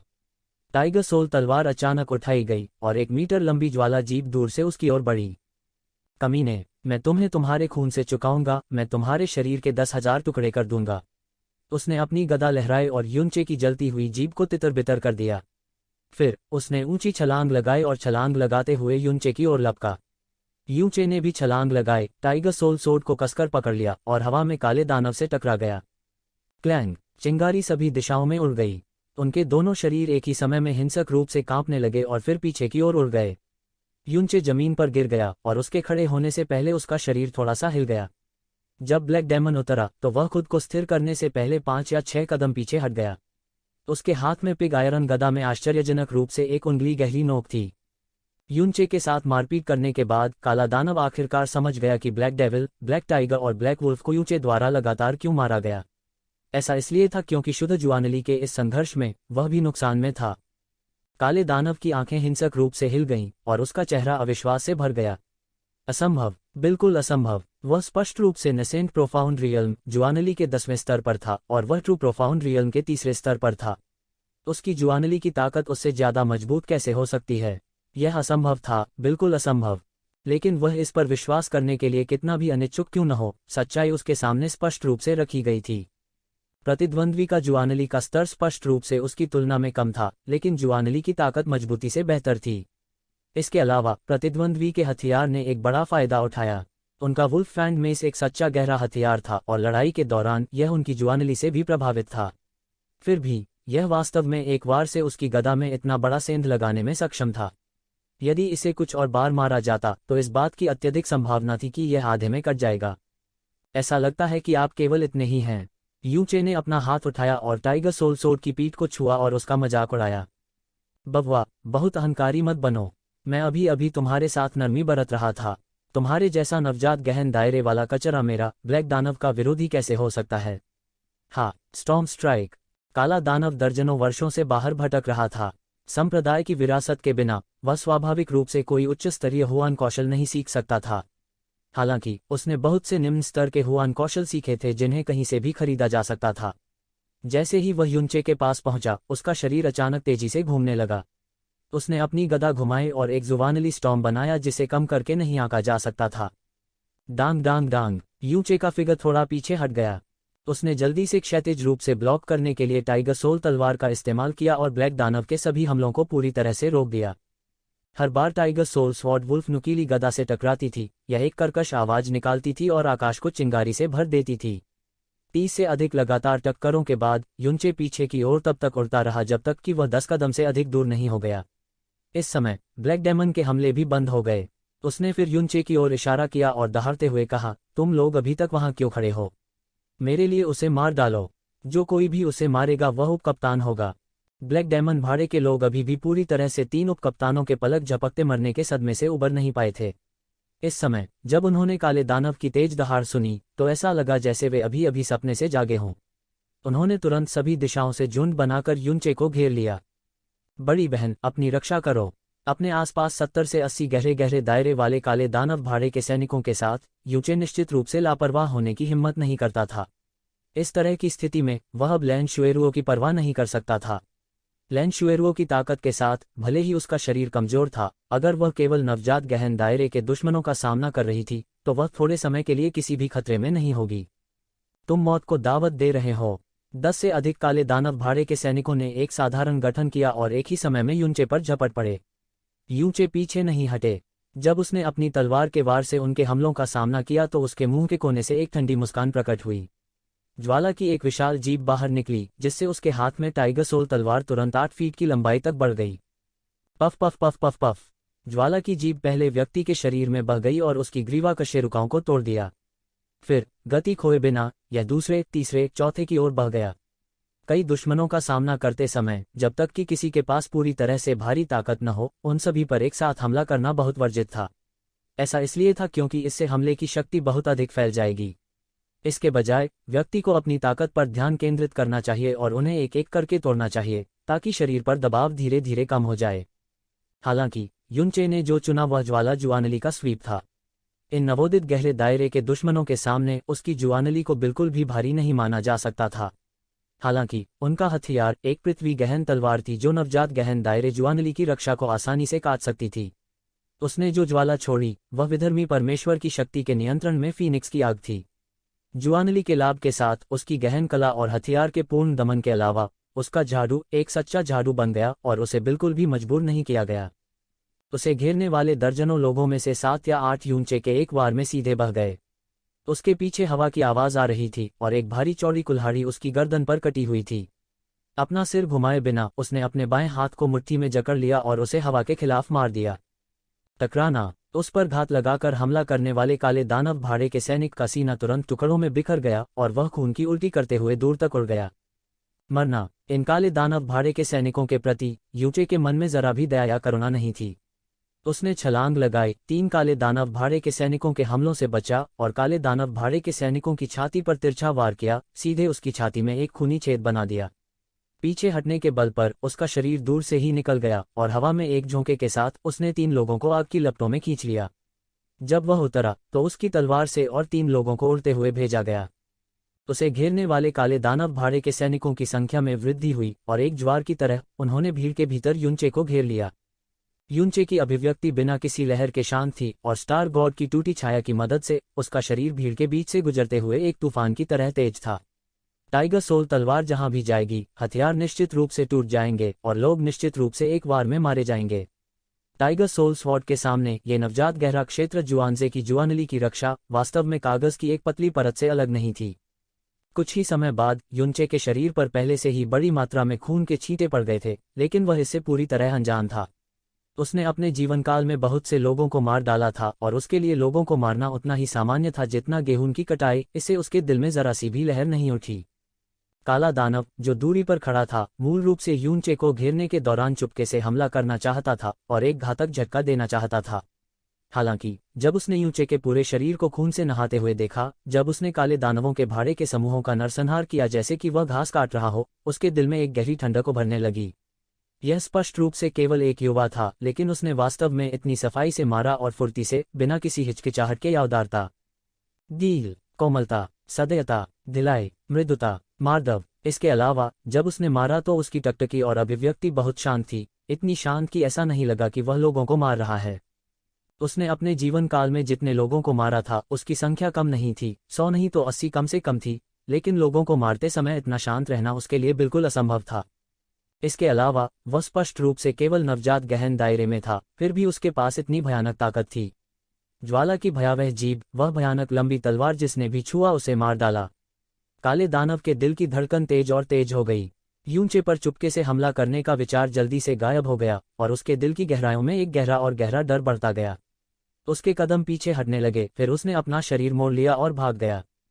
भागना चाहते हो? उसकी हरकतें पूरी तरह से युनचे की नजरों में आ गईं। युनचे की आंखों के सामने अंधेरा छा गया और टाइगर सोल सोर्ड के प्रहार से उसने आसपास के सभी काले दानव भाड़े के सैनिकों को भगा दिया। फिर एक कदम के साथ वह सीधे लगभग 30 मीटर की ऊंचाई तक उछला।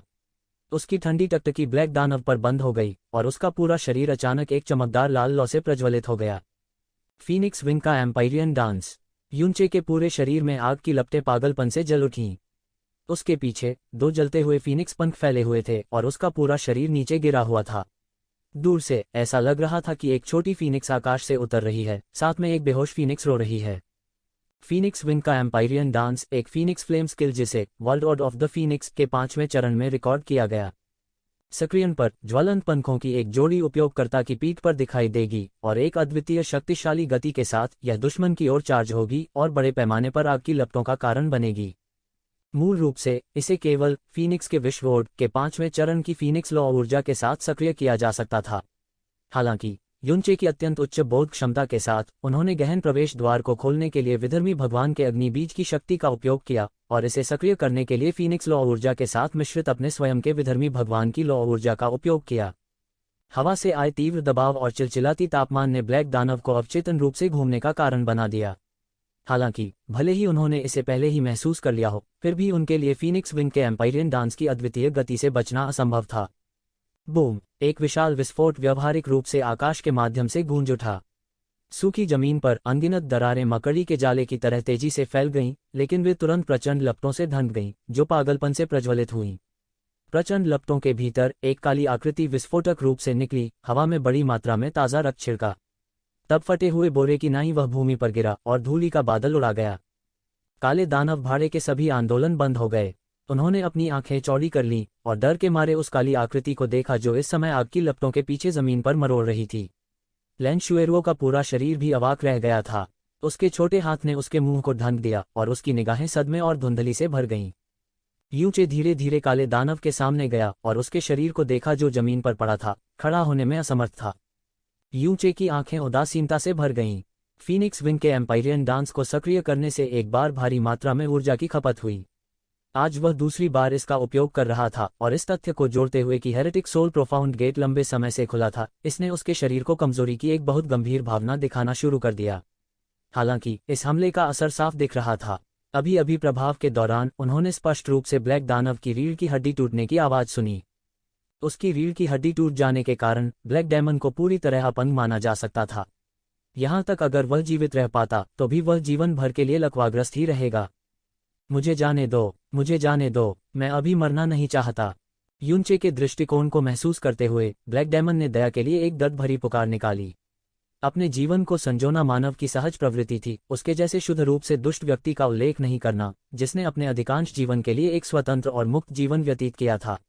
यूनचे नीचे झुके, अपने हाथ की पीली स्थानिक अंगूठी को हटा लिया और ठंडेपन से कहा, अब आपके अस्तित्व का कोई मूल्य नहीं है। जैसे ही उसकी आवाज गिरी, यूचे की हथेली काले दानव की गर्दन पर जा लगी। दरार की आवाज के साथ काले दानव की गर्दन सीधे टूट गई। उसकी आंखें बाहर निकल आई थीं और उसने फिर कोई आवाज नहीं की। मर गया, कप्तान मर गया, कप्तान मर गया। 3 उप कप्तानों की मृत्यु के बाद ब्लैक डेमन मर्सेनरी ग्रुप का सबसे मजबूत सदस्य, जो सर्वोच्च नेता भी था, डर के मारे पहले भाग गया और भागते समय यूनचे द्वारा आसानी से मार दिया गया। काले दानव भाड़े के सैनिक, जो अपनी रीढ़ की हड्डी खो चुके थे, सभी डर से कांप रहे थे और उनकी आत्माएं उनके शरीर से निकल गईं। काले दानव की लाश के पास पानी की तरह शांत चेहरे के साथ खड़े युवाओं को देखते हुए उनके सभी लड़ाई के इरादे अंतहीन आतंक और भय में बदल गए। संक्षिप्त सन्नाटे में आग की लपटें धीरे धीरे बुझ गईं। यूचे धीरे धीरे ठंडे चेहरे के साथ आगे बढ़ा। जैसे ही वह चला, यूनचे के सबसे करीब भाड़े के काले दानव की आंखें सिकुड़ गईं। फिर उसने अचानक एक अजीब सी चीख निकाली और अपनी जान बचाने के लिए भाग गया। उसके कार्यों ने तुरंत सभी काले दानव भाड़े के सैनिकों को जगा दिया और वे आतंक में भाग गए, अब किसी और चीज की परवाह नहीं करते, छोड़ना चाहते हैं। उनके भागने से यूनचे को ऐसा महसूस नहीं हुआ कि उसके कंधों से एक भारी बोझ उतर गया है। इसके बजाय उसकी आंखों से एक बर्फ जैसी ठंडी हत्या का इरादा चमक उठा। उसने जुआनली को अपने पैरों के नीचे इकट्ठा किया और उड़ गया। कुछ ही सांसों में वह पहले से ही भागते हुए काले दानव भाड़े के सैनिकों को पकड़ चुका था। यदि ये काले दानव भाड़े के सैनिक तितर बितर होकर भाग जाते तो वह असहाय हो जाता। हालांकि उसने उनके 4 कप्तानों को मार डाला था, इसलिए इन काले दानव भाड़े के सैनिकों ने उसके प्रति एक बड़ा भय विकसित कर लिया था। वे सभी अवचेतन रूप से विपरीत दिशा में भाग गए जहां से वह खड़ा था। इसके अलावा वह दिशा पीछे के पहाड़ से एकमात्र निकास थी। भागने वाली टीम के पीछे यूनचे ने हवा में ऊंची छलांग लगाई। उच्चतम बिंदु पर पहुंचने के बाद वह स्टार गॉड्स ब्रोकन शैडो के साथ क्षैतिज रूप से चला गया और सीधे टीम के ऊपर पहुंचा। ब्लेड पर प्रज्वलित आग की लपटों के रूप में टाइगर सोल तलवार ने नीचे की ओर इशारा किया। उसकी बाहों के केंद्र में सुनहरी फीनिक्स छाप ने एक चमकदार सुनहरी रोशनी छोड़ी। तारा झुलसता हुआ दानव कमल एक कम मंत्र के साथ यूचे का पूरा शरीर आग की लपटों में जल गया और वह अचानक नीचे गिर गया। बूम! जहां यूचे उतरा था वहां से भयानक लपटें फूटीं। उन्मत्त रूप से जारी जुआनली फीनिक्स की लपटों में बदल गया और परत दर परत फैल गया। एक पल में इसने 60 मीटर से अधिक के दायरे को घेर लिया, निर्दयतापूर्वक सभी काले दानव भाड़े के सैनिकों को निगल लिया।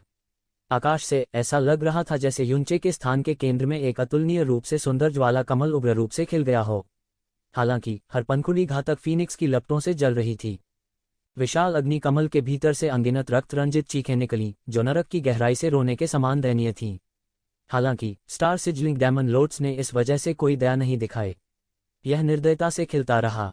ज्वाला जीभों की परतें धीरे धीरे अग्नि के एक प्रज्वलित कमल में खिल गईं जो बड़ा और बड़ा होता जा रहा था। लैन शुएरो, जो बहुत दूर नहीं खड़ा था, पहले से ही पूरी तरह से स्तब्ध था।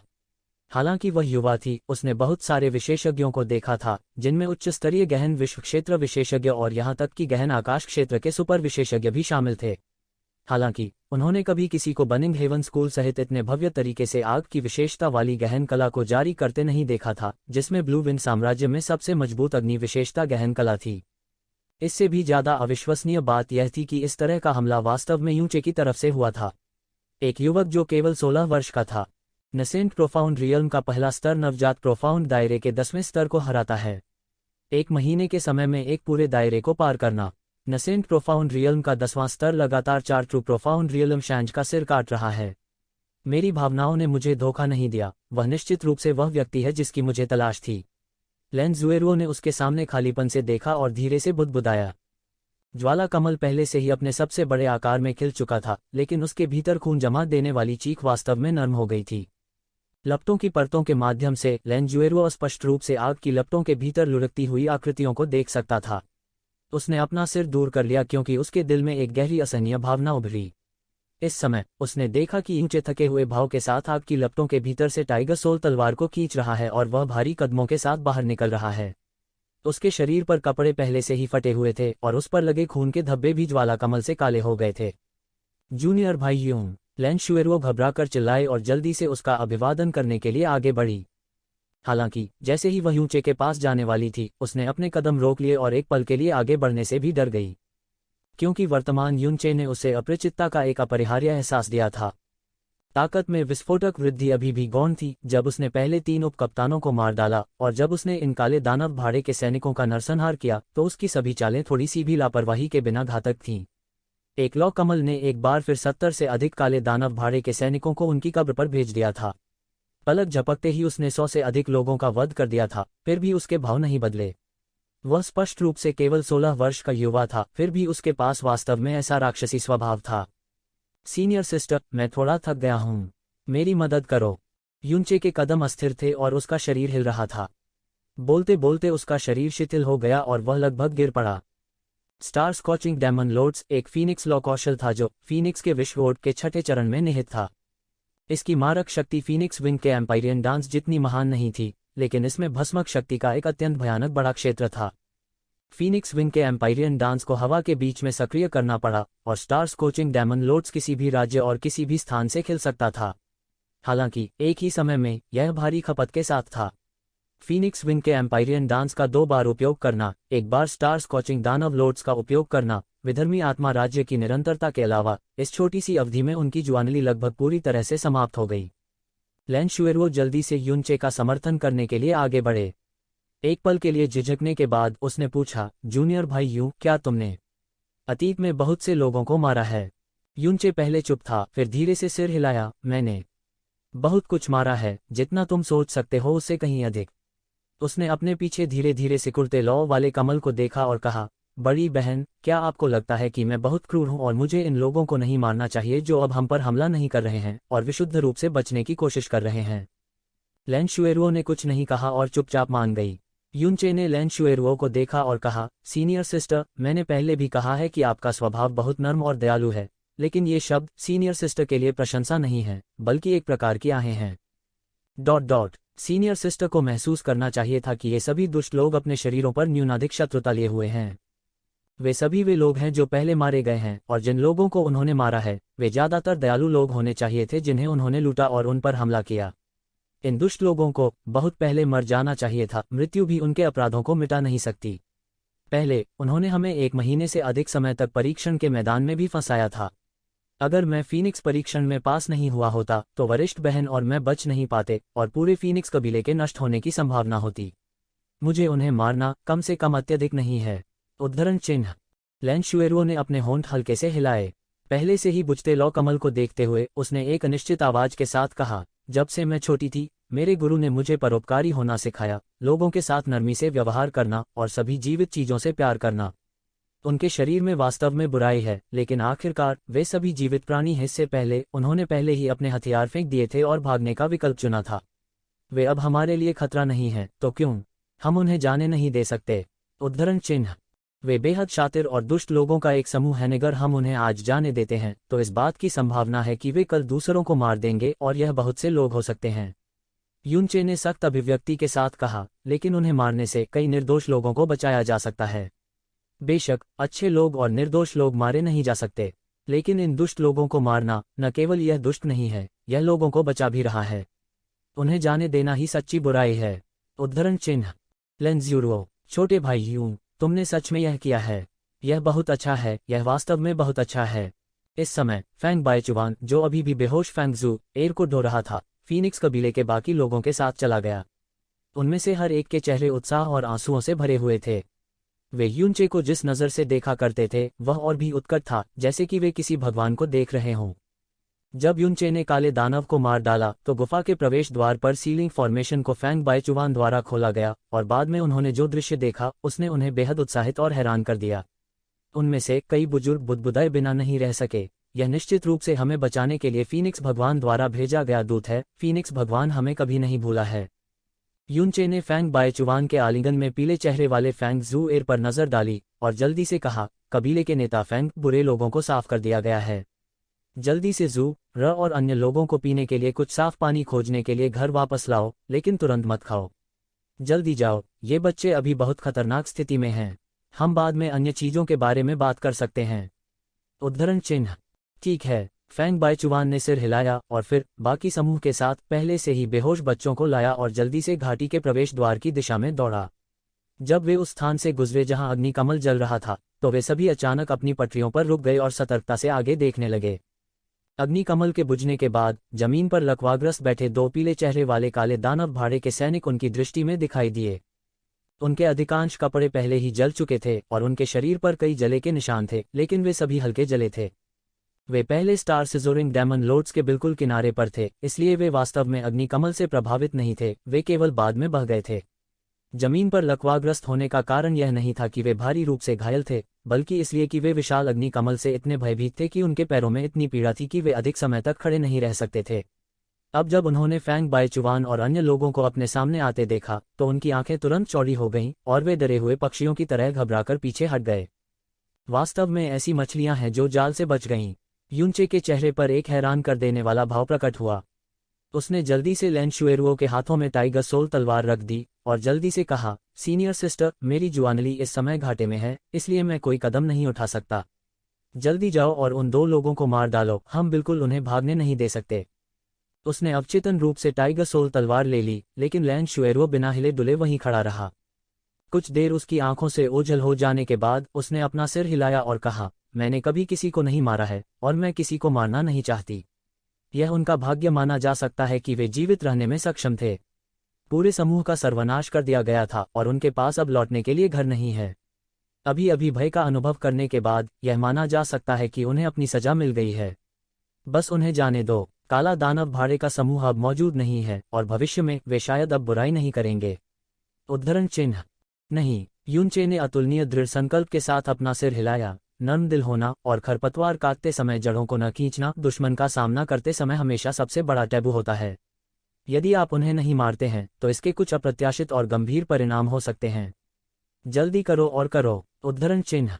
यूनचे के शब्द बहुत जरूरी थे और बहुत सख्त भी। लैन शुएरुओ का सामना करते समय यह उसकी सामान्य सज्जनता से बिल्कुल अलग था। लैन शुएरुओ के होंठ हिल गए। वह 2 कदम आगे बढ़ी, लेकिन फिर रुक गई। चाहे कुछ भी हो जाए, वह टाइगर सोल सोर्ड को नहीं उठा सकती थी।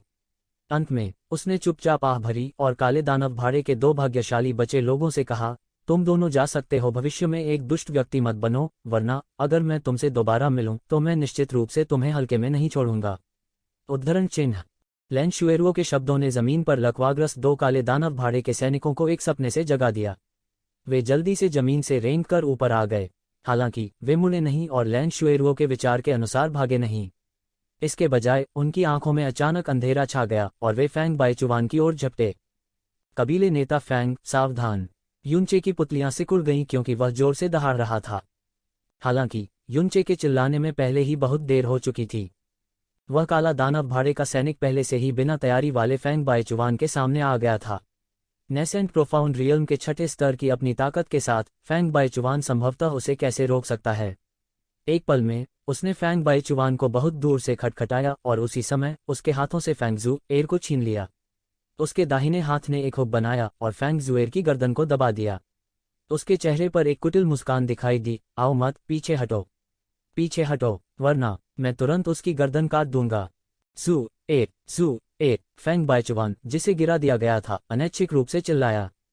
लैन शुएरुओ की अभिव्यक्ति बहुत बदल गई और उत्सुकता से कहा, तुम दुष्ट चोर हो। मैंने तुम्हें सद्भावना से बाहर जाने दिया, लेकिन तुमने वास्तव में ऐसा घृणित और बेशर्म कृत्य किया। जू एर को तुरंत रिहा करो। हे काले दानव भाड़े के व्यक्ति ने उपहास किया। हमारे काले दानव भाड़े के समूह ने इस 10,020 पर्वत श्रृंखला में प्रवेश करने के लिए एक बड़ी कीमत चुकाई, लेकिन हमारे पूरे समूह को एक ही खजाने के लिए मिटा दिया गया। मैं कैसे जाने के लिए तैयार हो सकता हूँ? अपने खजाने को तुरंत सौंप दें, नहीं तो मैं इस कमीने का गला दबाकर मार डालूंगा। मैं बहुत स्पष्ट हूं कि यह आपके कबीले के नेता का बेटा है। मैं देखना चाहता हूं कि आपका खजाना अधिक महत्वपूर्ण है या इस कमीने का जीवन। अगर तुम लोगों ने इसे नहीं दिया तो मैं वैसे भी अब और नहीं जीना चाहता। मेरे साथ आप में से एक को नीचे खींचने में सक्षम होने के लिए और मेरे मरने से पहले आप लोगों को फूट फूट कर रोते हुए देखें, यह बिल्कुल भी नुकसान नहीं है। हा हा हा हा। उद्धरण चिन्ह। लैन शुएरुओ ने अपनी मुट्ठी कसकर पकड़ ली और उसका चेहरा गुस्से से घातक रूप से पीला पड़ गया। उसके बगल में यूचे की शांत और बर्फीली आवाज आई, सीनियर सिस्टर, यह आपकी झिझक, नर्म दिल और परोपकार का परिणाम है। आपने दया करके 2 दुष्ट लोगों को रिहा कर दिया, लेकिन जुएर के जीवन को उनके हाथों में दे दिया। यह वह परिणाम है जो आप देखना चाहते थे। मैं इसके अलावा, भले ही उन्होंने ऐसा नहीं किया हो, यहां से भागने के बाद आपको क्या लगता है कि वे क्या करेंगे? वे यह खबर फैलाएंगे कि यहाँ एक रहस्यमय गांव और तथाकथित खजाना छिपा हुआ है। उस समय कौन जानता है कि कितनी शक्तिशाली ताकतें और संप्रदाय आने और खजाने की खोज करने के लिए चिंतित होंगे। उस समय इस फीनिक्स कबीले को एक ऐसे संकट का सामना करना पड़ेगा जो इस समय से अनगिनत गुना बड़ा है, और इसके कारण सभी का वध भी किया जाएगा। उद्धरण चिन्ह। यूचे ने लैन शुएरुओ को देखा और प्रत्येक शब्द एक सुई की तरह था जो सीधे उसके दिल में चुभ गया। मैंने लोगों को मार डाला, मैंने सैकड़ों दुष्ट लोगों को मार डाला, लेकिन मैंने उन अनगिनत लोगों का बदला लिया जिन्हें उन्होंने नुकसान पहुंचाया, और यहाँ तक उन अनगिनत लोगों को बचाया जो शायद भविष्य में इनसे नुकसान। तुमने किसी को नहीं मारा, यहाँ तक कि दया करके 2 दुष्ट लोगों को छोड़ दिया।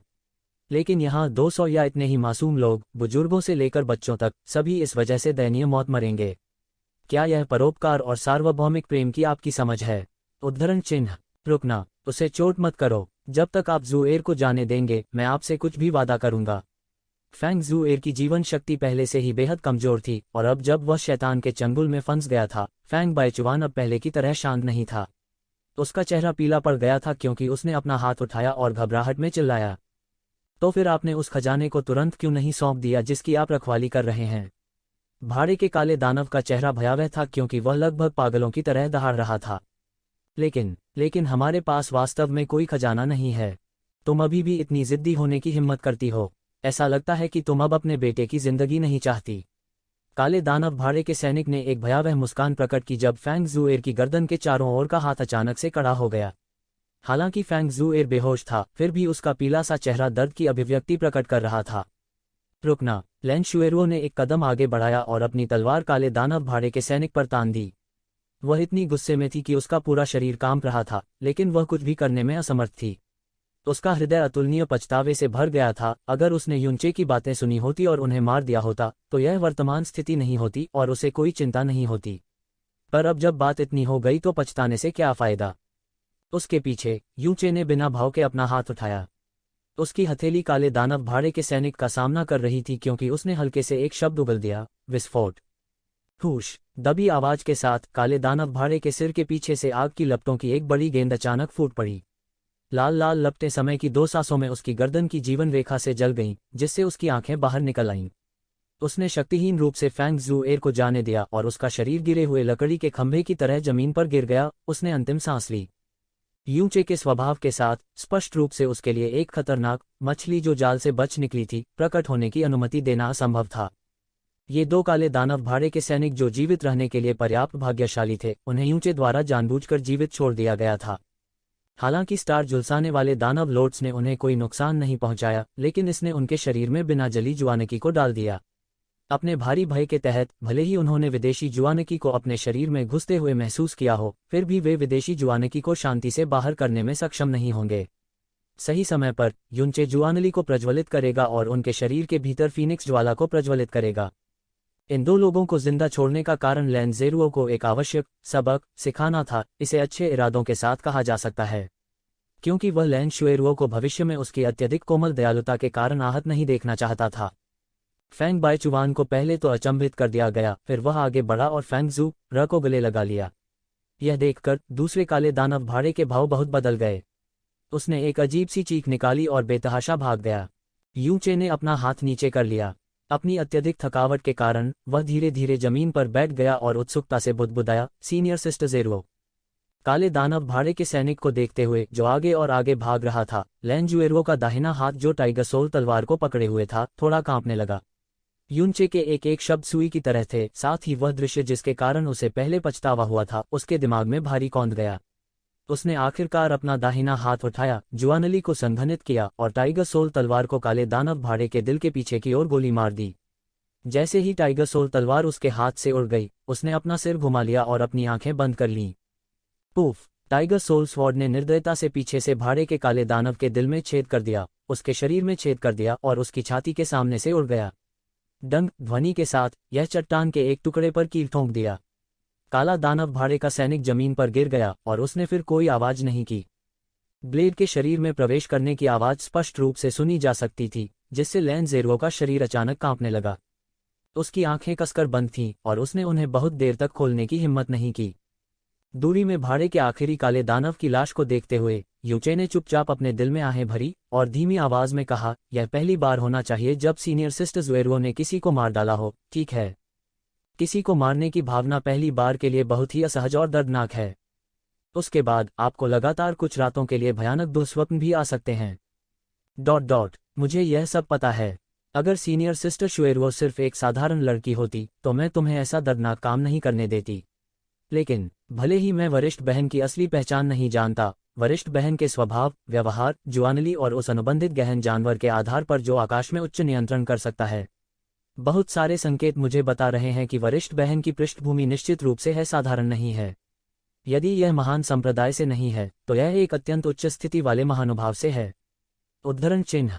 चूंकि यह इस तरह के स्तर पर है तो यह सत्ता संघर्ष और षड्यंत्रों से भरा होना तय है। बड़ी बहन का अत्यधिक कोमल हृदय और परोपकारी स्वभाव बार बार बड़ी बहन को नुकसान पहुंचा सकता है, यहाँ तक कि घातक नुकसान भी।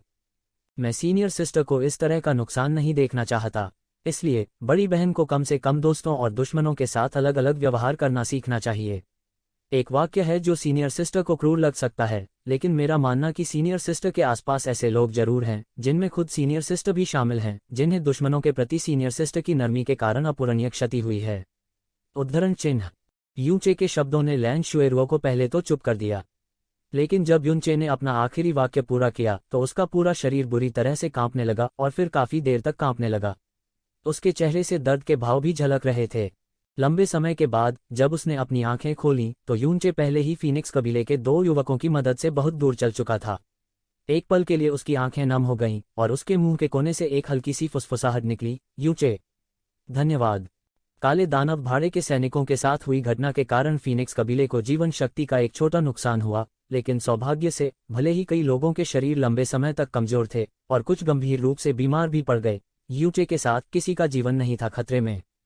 यूचे ने फीनिक्स ट्रायल पास कर लिया था, फीनिक्स इम्प्रिंट प्राप्त कर लिया था, फीनिक्स कबीले के संकट को हल कर लिया था और दर्जनों कबीले सदस्यों को ठीक करने के लिए अपने चमत्कारी चिकित्सा कौशल का प्रदर्शन किया था जो आसन खतरे में थे। इन दिनों फीनिक्स कबीले में हर कोई यूचे को एक देवता के रूप में मानता था और उनके लिए उनका सम्मान चरम पर था। और आज विशाल स्नो ईगल आखिरकार जाग गया और यह यूचे और लैन ज़ेरुओ के जाने का समय था। फैंग बायचुआन को विदाई देते समय फैंग बायचुआन का चेहरा अनिच्छा से भर गया। उसने यूचे को देखा और कुछ चिंता के साथ कहा, हमारा कबीला दुनिया से इतने लंबे समय तक छिपा रहा है और इस सुनसान जगह में छिपा हुआ है, इसका कारण यह है कि हमारे पास फीनिक्स इम्प्रिंट है, लेकिन केवल एक बेहद कमजोर शक्ति है। यदि यह पूरे कबीले के छिपने के लिए नहीं होता तो यह अछूती छाप हमारे लिए अंतहीन परेशानी लेकर आती। लेकिन नवजात गहन दायरे में किसी भी यादृच्छिक क्षांज हम विरोध करने में असमर्थ थे और केवल कुचले जा सकते थे। इस बार की बात है, यह सौभाग्य की बात है कि आप लोग हमारे पास थे, नहीं तो हमारा मुरझाया हुआ कुल शायद पहले ही पूरी तरह से समाप्त हो चुका होता। भले ही संकट बीत गया हो, मैं वास्तव में डरा हुआ हूँ। हमारा छोटा कबीला इतना कमजोर है, भविष्य में ऐसा होने से बचना असंभव है, और अगर आप जैसे महान लोग अगली बार दिखाई नहीं देते हैं। उद्धरण चिन्ह। हालांकि युनचे मुस्कुराया और फैंग बायचुवान से कहा, कबीले के नेता फैंग, वास्तव में विदाई देने के अलावा मैं आपको एक और मामले के लिए ढूंढने आया था। यह आप लोगों की मदद करने के लिए है ताकि आप अपने वंश में अभिशाप को दूर कर सकें। यूचे का छोटा वाक्य फैंग बायचुवान के कानों में वज्रपात की तरह बज रहा था। उसका शरीर कांपने लगा और उसके पूरे चेहरे की बनावट सख्त हो गई। उसके बाद उसकी निगाहें कांपने लगी और वह दौड़कर यूचे के सामने आ गया। उसके हाथों ने उसके दोनों हाथों को कसकर पकड़ लिया और उत्साह से कांपती आवाज में बोला, क्या कहा तुमने? तुमने क्या कहा? तुम इसे फिर से कहो। उद्धरण चिन्ह। फैंग बायचुवान की प्रतिक्रिया पूरी तरह से यूनचे की अपेक्षाओं के अनुरूप थी। उन्होंने सीधे फैंग बायचुवान की आंखों में देखा और ईमानदारी से कहा, दरअसल आपके वंश में मौजूद अभिशाप को दूर करना बहुत आसान है, इसे फीनिक्स फ्लेम से जलाकर पूरी तरह से मिटाया जा सकता है। उस दिन मैंने जुआनली में खुद को बहुत थका दिया था, इसलिए मैंने जुआनली को लापरवाही से छूने की हिम्मत नहीं की। मैं आज ही पूरी तरह से ठीक हुआ हूँ, इसलिए मैंने आज ही आपको बताया था। उद्धरण चिन्ह। बोलते हुए यूचे ने अचानक अपना हाथ उठाया और उसके दाहिने हाथ की तर्जनी ने फैंग बायचुवान के माथे पर गहरे लाल फीनिक्स के निशान को छू लिया। फीनिक्स फ्लेम की एक बिंदी जल्दी से उसकी उंगली की नोक पर प्रज्वलित हुई और फिर तुरंत फैंग बायचुवान के फीनिक्स मार्क में उड़ेल दी गई।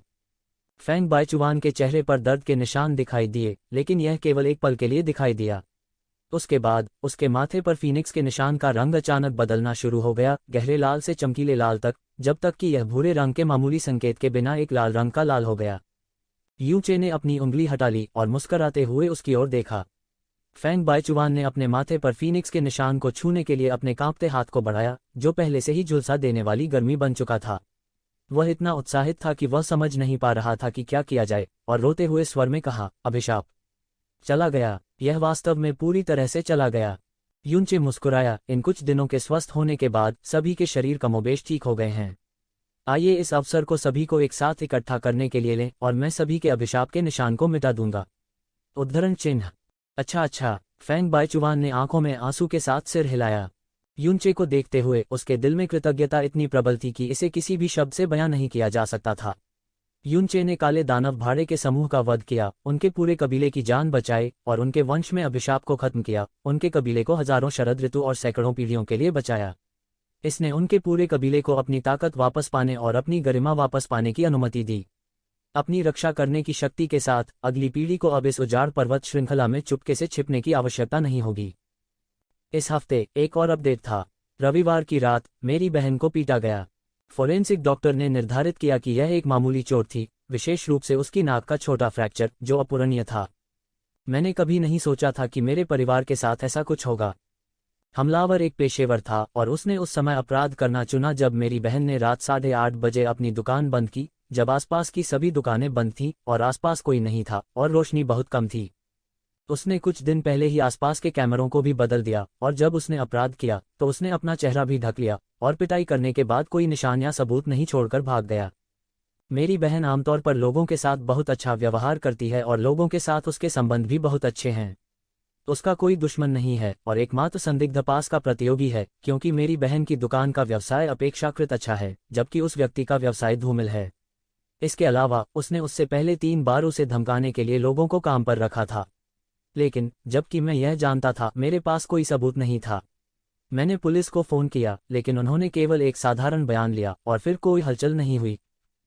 मेरी बहन को इस तरह का सामना करना पड़ा और मेरा दिल बहुत बुरा लगता है, लेकिन मैं उसकी मदद नहीं कर सकता, जिससे मुझे और भी बुरा लगता है। अगले दिन मैं अपनी बहन से मिलने गया और उसका झुलसा हुआ चेहरा देखा। शायद मेरी बहन के बिना लोग इस तरह की भावना को समझ नहीं पाएंगे। शायद आप कल्पना कर सकते हैं कि आपके अपने माता पिता को कैसा महसूस होगा जब उनके साथ इस तरह का व्यवहार किया जाएगा। यह पहली बार था जब मैंने इस तरह की भावना का सामना किया था और इसे सहन करना अप्रत्याशित रूप से कठिन था। यह इतना बुरा था कि मैं इसे सहन नहीं कर सका और इसने मुझे चाकू लेने और किसी को मारने के लिए प्रेरित किया। इस सप्ताह मैं इस स्थिति में रहा हूँ। मैं नहीं लिख सकता और कोड की गुणवत्ता भी बहुत खराब है। मुझे नहीं पता कि सार्वजनिक सुरक्षा में लोग हैं या नहीं और लोगों की अदालत जो मुझे कुछ प्रभावी मदद दे सकती है। धन्यवाद।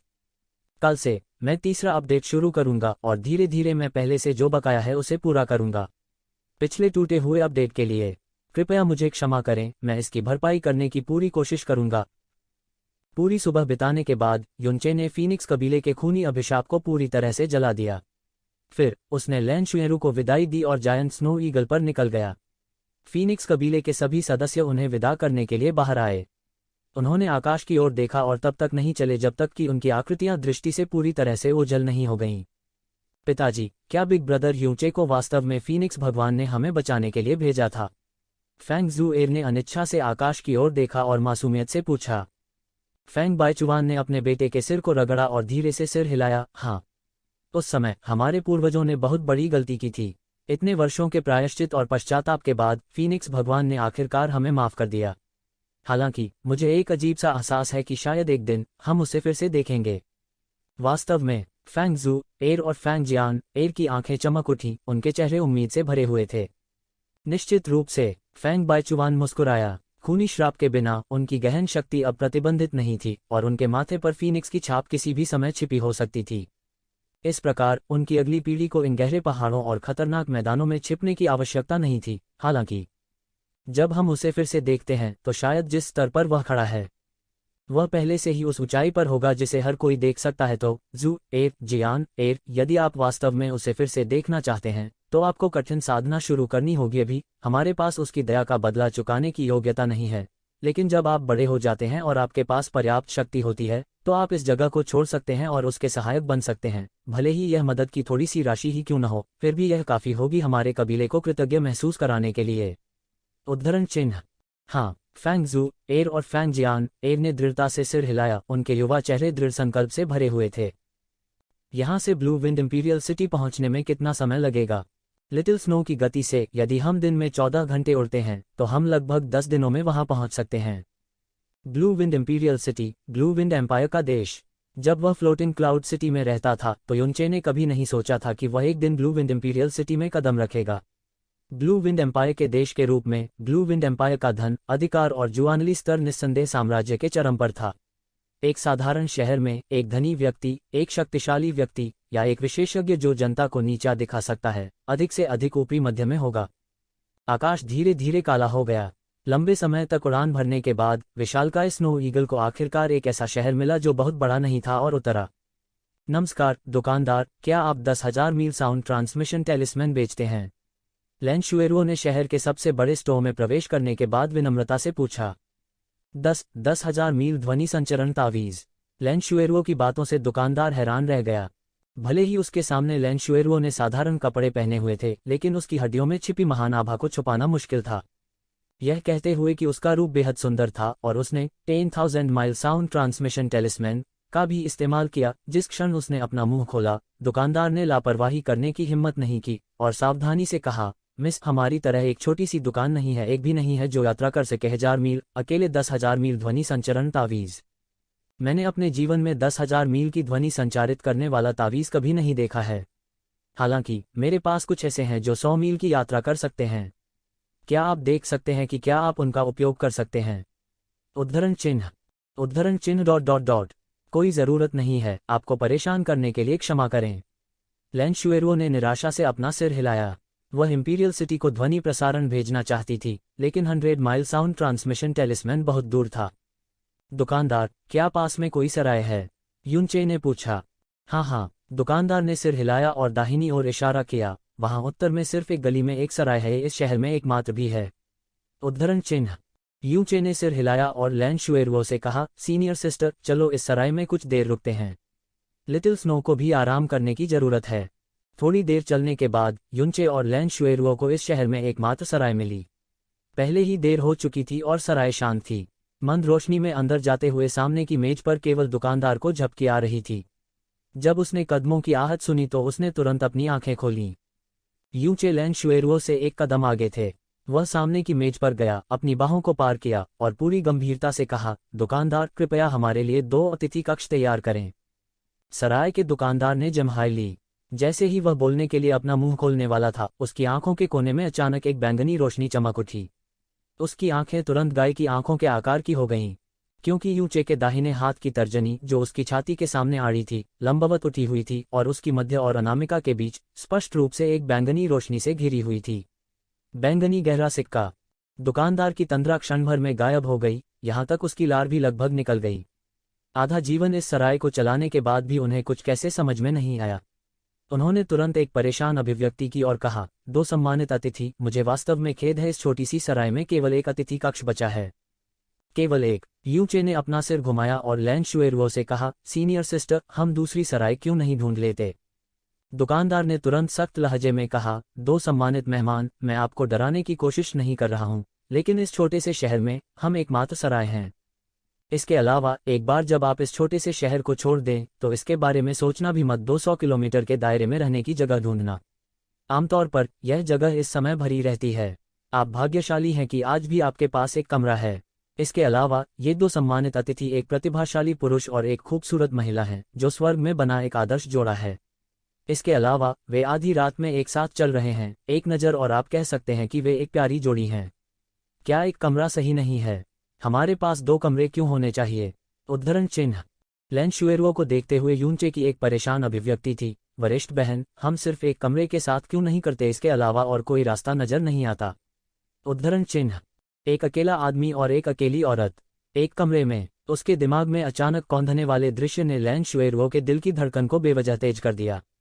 उसने कुछ असमंजस में कहा, लेकिन उसके खत्म होने की प्रतीक्षा किए बिना दुकानदार पहले ही अपने फेफड़ों के शीर्ष पर चिल्लाया था, ठीक है, मैं तुम्हें अभी अतिथि कक्ष में लाता हूं।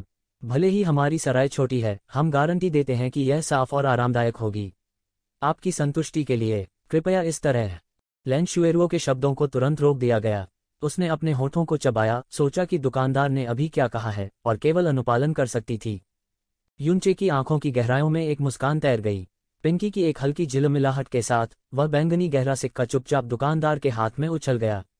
दुकानदार तुरंत खुशी से झूम उठा और खुशी से सामने चल पड़ा। उनकी सराय का कारोबार काफी अच्छा था और वह एक साल में लगभग 10 बैंगनी गहरे सिक्के कमा सकते थे।